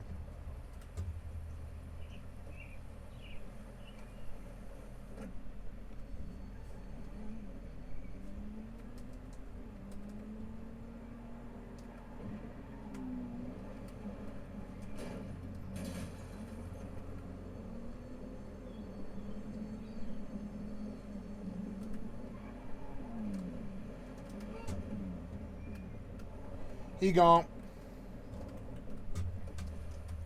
What's up, bitch?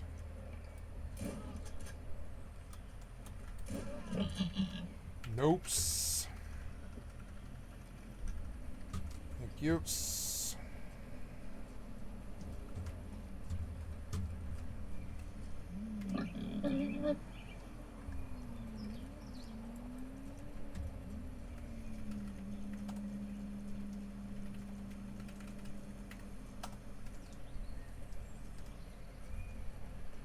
Raining right now.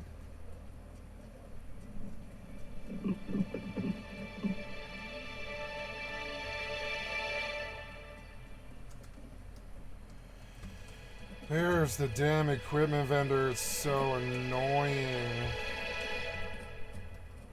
Lottery. I keep passing the lottery vendor. And I keep following the walls. There's the butcher. I need to memorize it. There's the spiritist trader.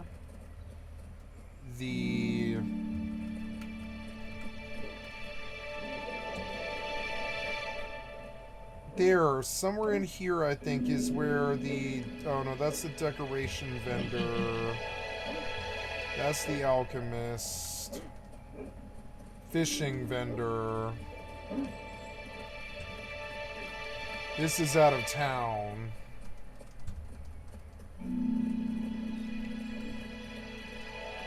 There's the library.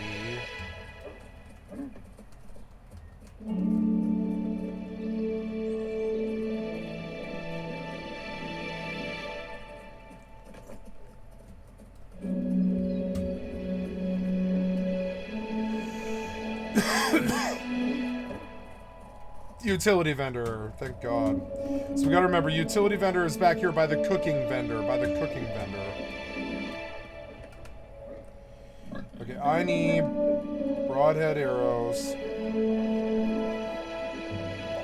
Speaking of my bow, I didn't think about it, but yeah. Oh no, my durability's doing good.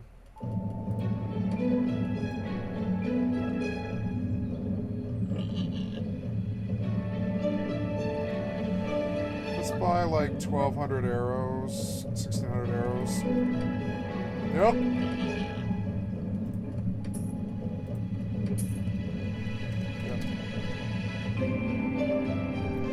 We'll line like the bottom layer of the pig with these. Then That way I really don't have to worry about it for a while. I can just keep spamming arrows as much as I want.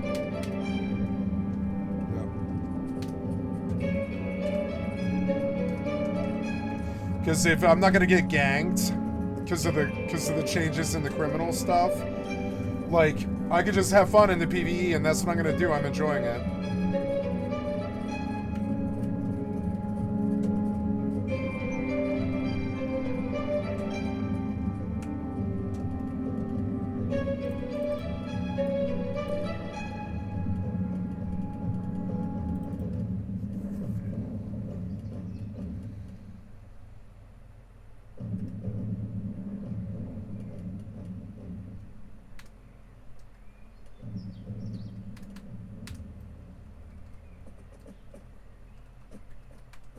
I wonder if I can get a better bow, even. I want to go look at the vendor. I'm going to bring some gold and just see if I can get a better bow. Yeah. Why not look for a better bow? I'm going to go look for a better bow. I'm going to learn how to make bows, maybe. I don't know. Let's see. Trade broker. I need to look at bows. Bone tissue long recurve bow. Strength requirement is 122, which is just insane. My effective strength right now, 117.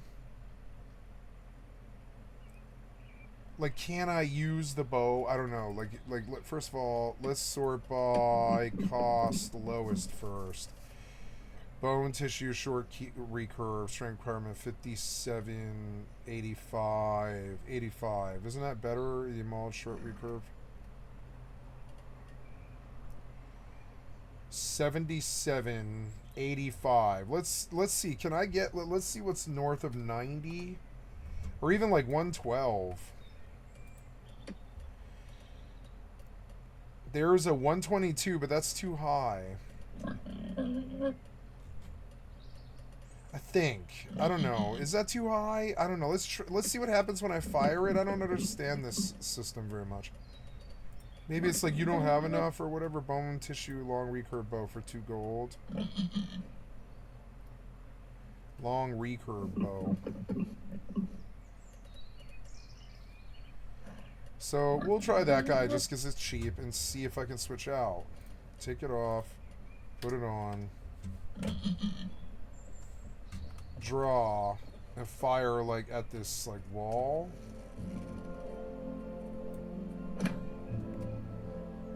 And it does drain my stamina a lot, but boy, I bet it fucking hurts. And I can't use the other ability at all. So that's a little bit better. Yeah, like so that's like way too high. So I'll just sell this right the fuck back for 2 gold or whatever. Go back to bows. Take a strength requirement of, I don't know, 90? 122, 122, 120, 120.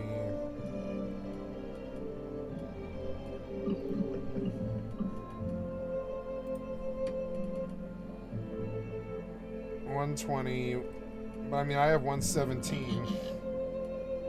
That seems insane. Wait, there's a good one.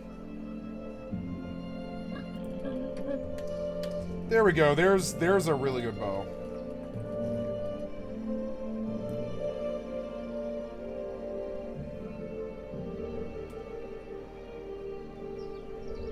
Long recurve bow.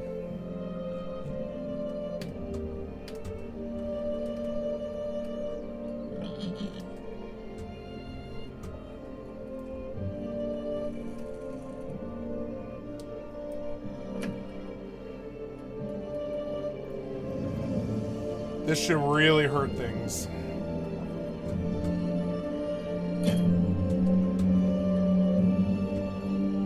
Cool, I get a controlled aiming too.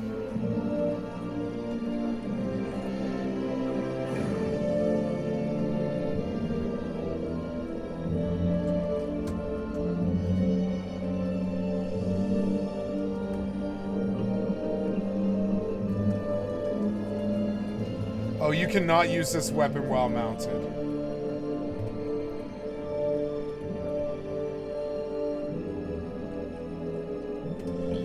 Oh, okay, so you buy 2 types of bows?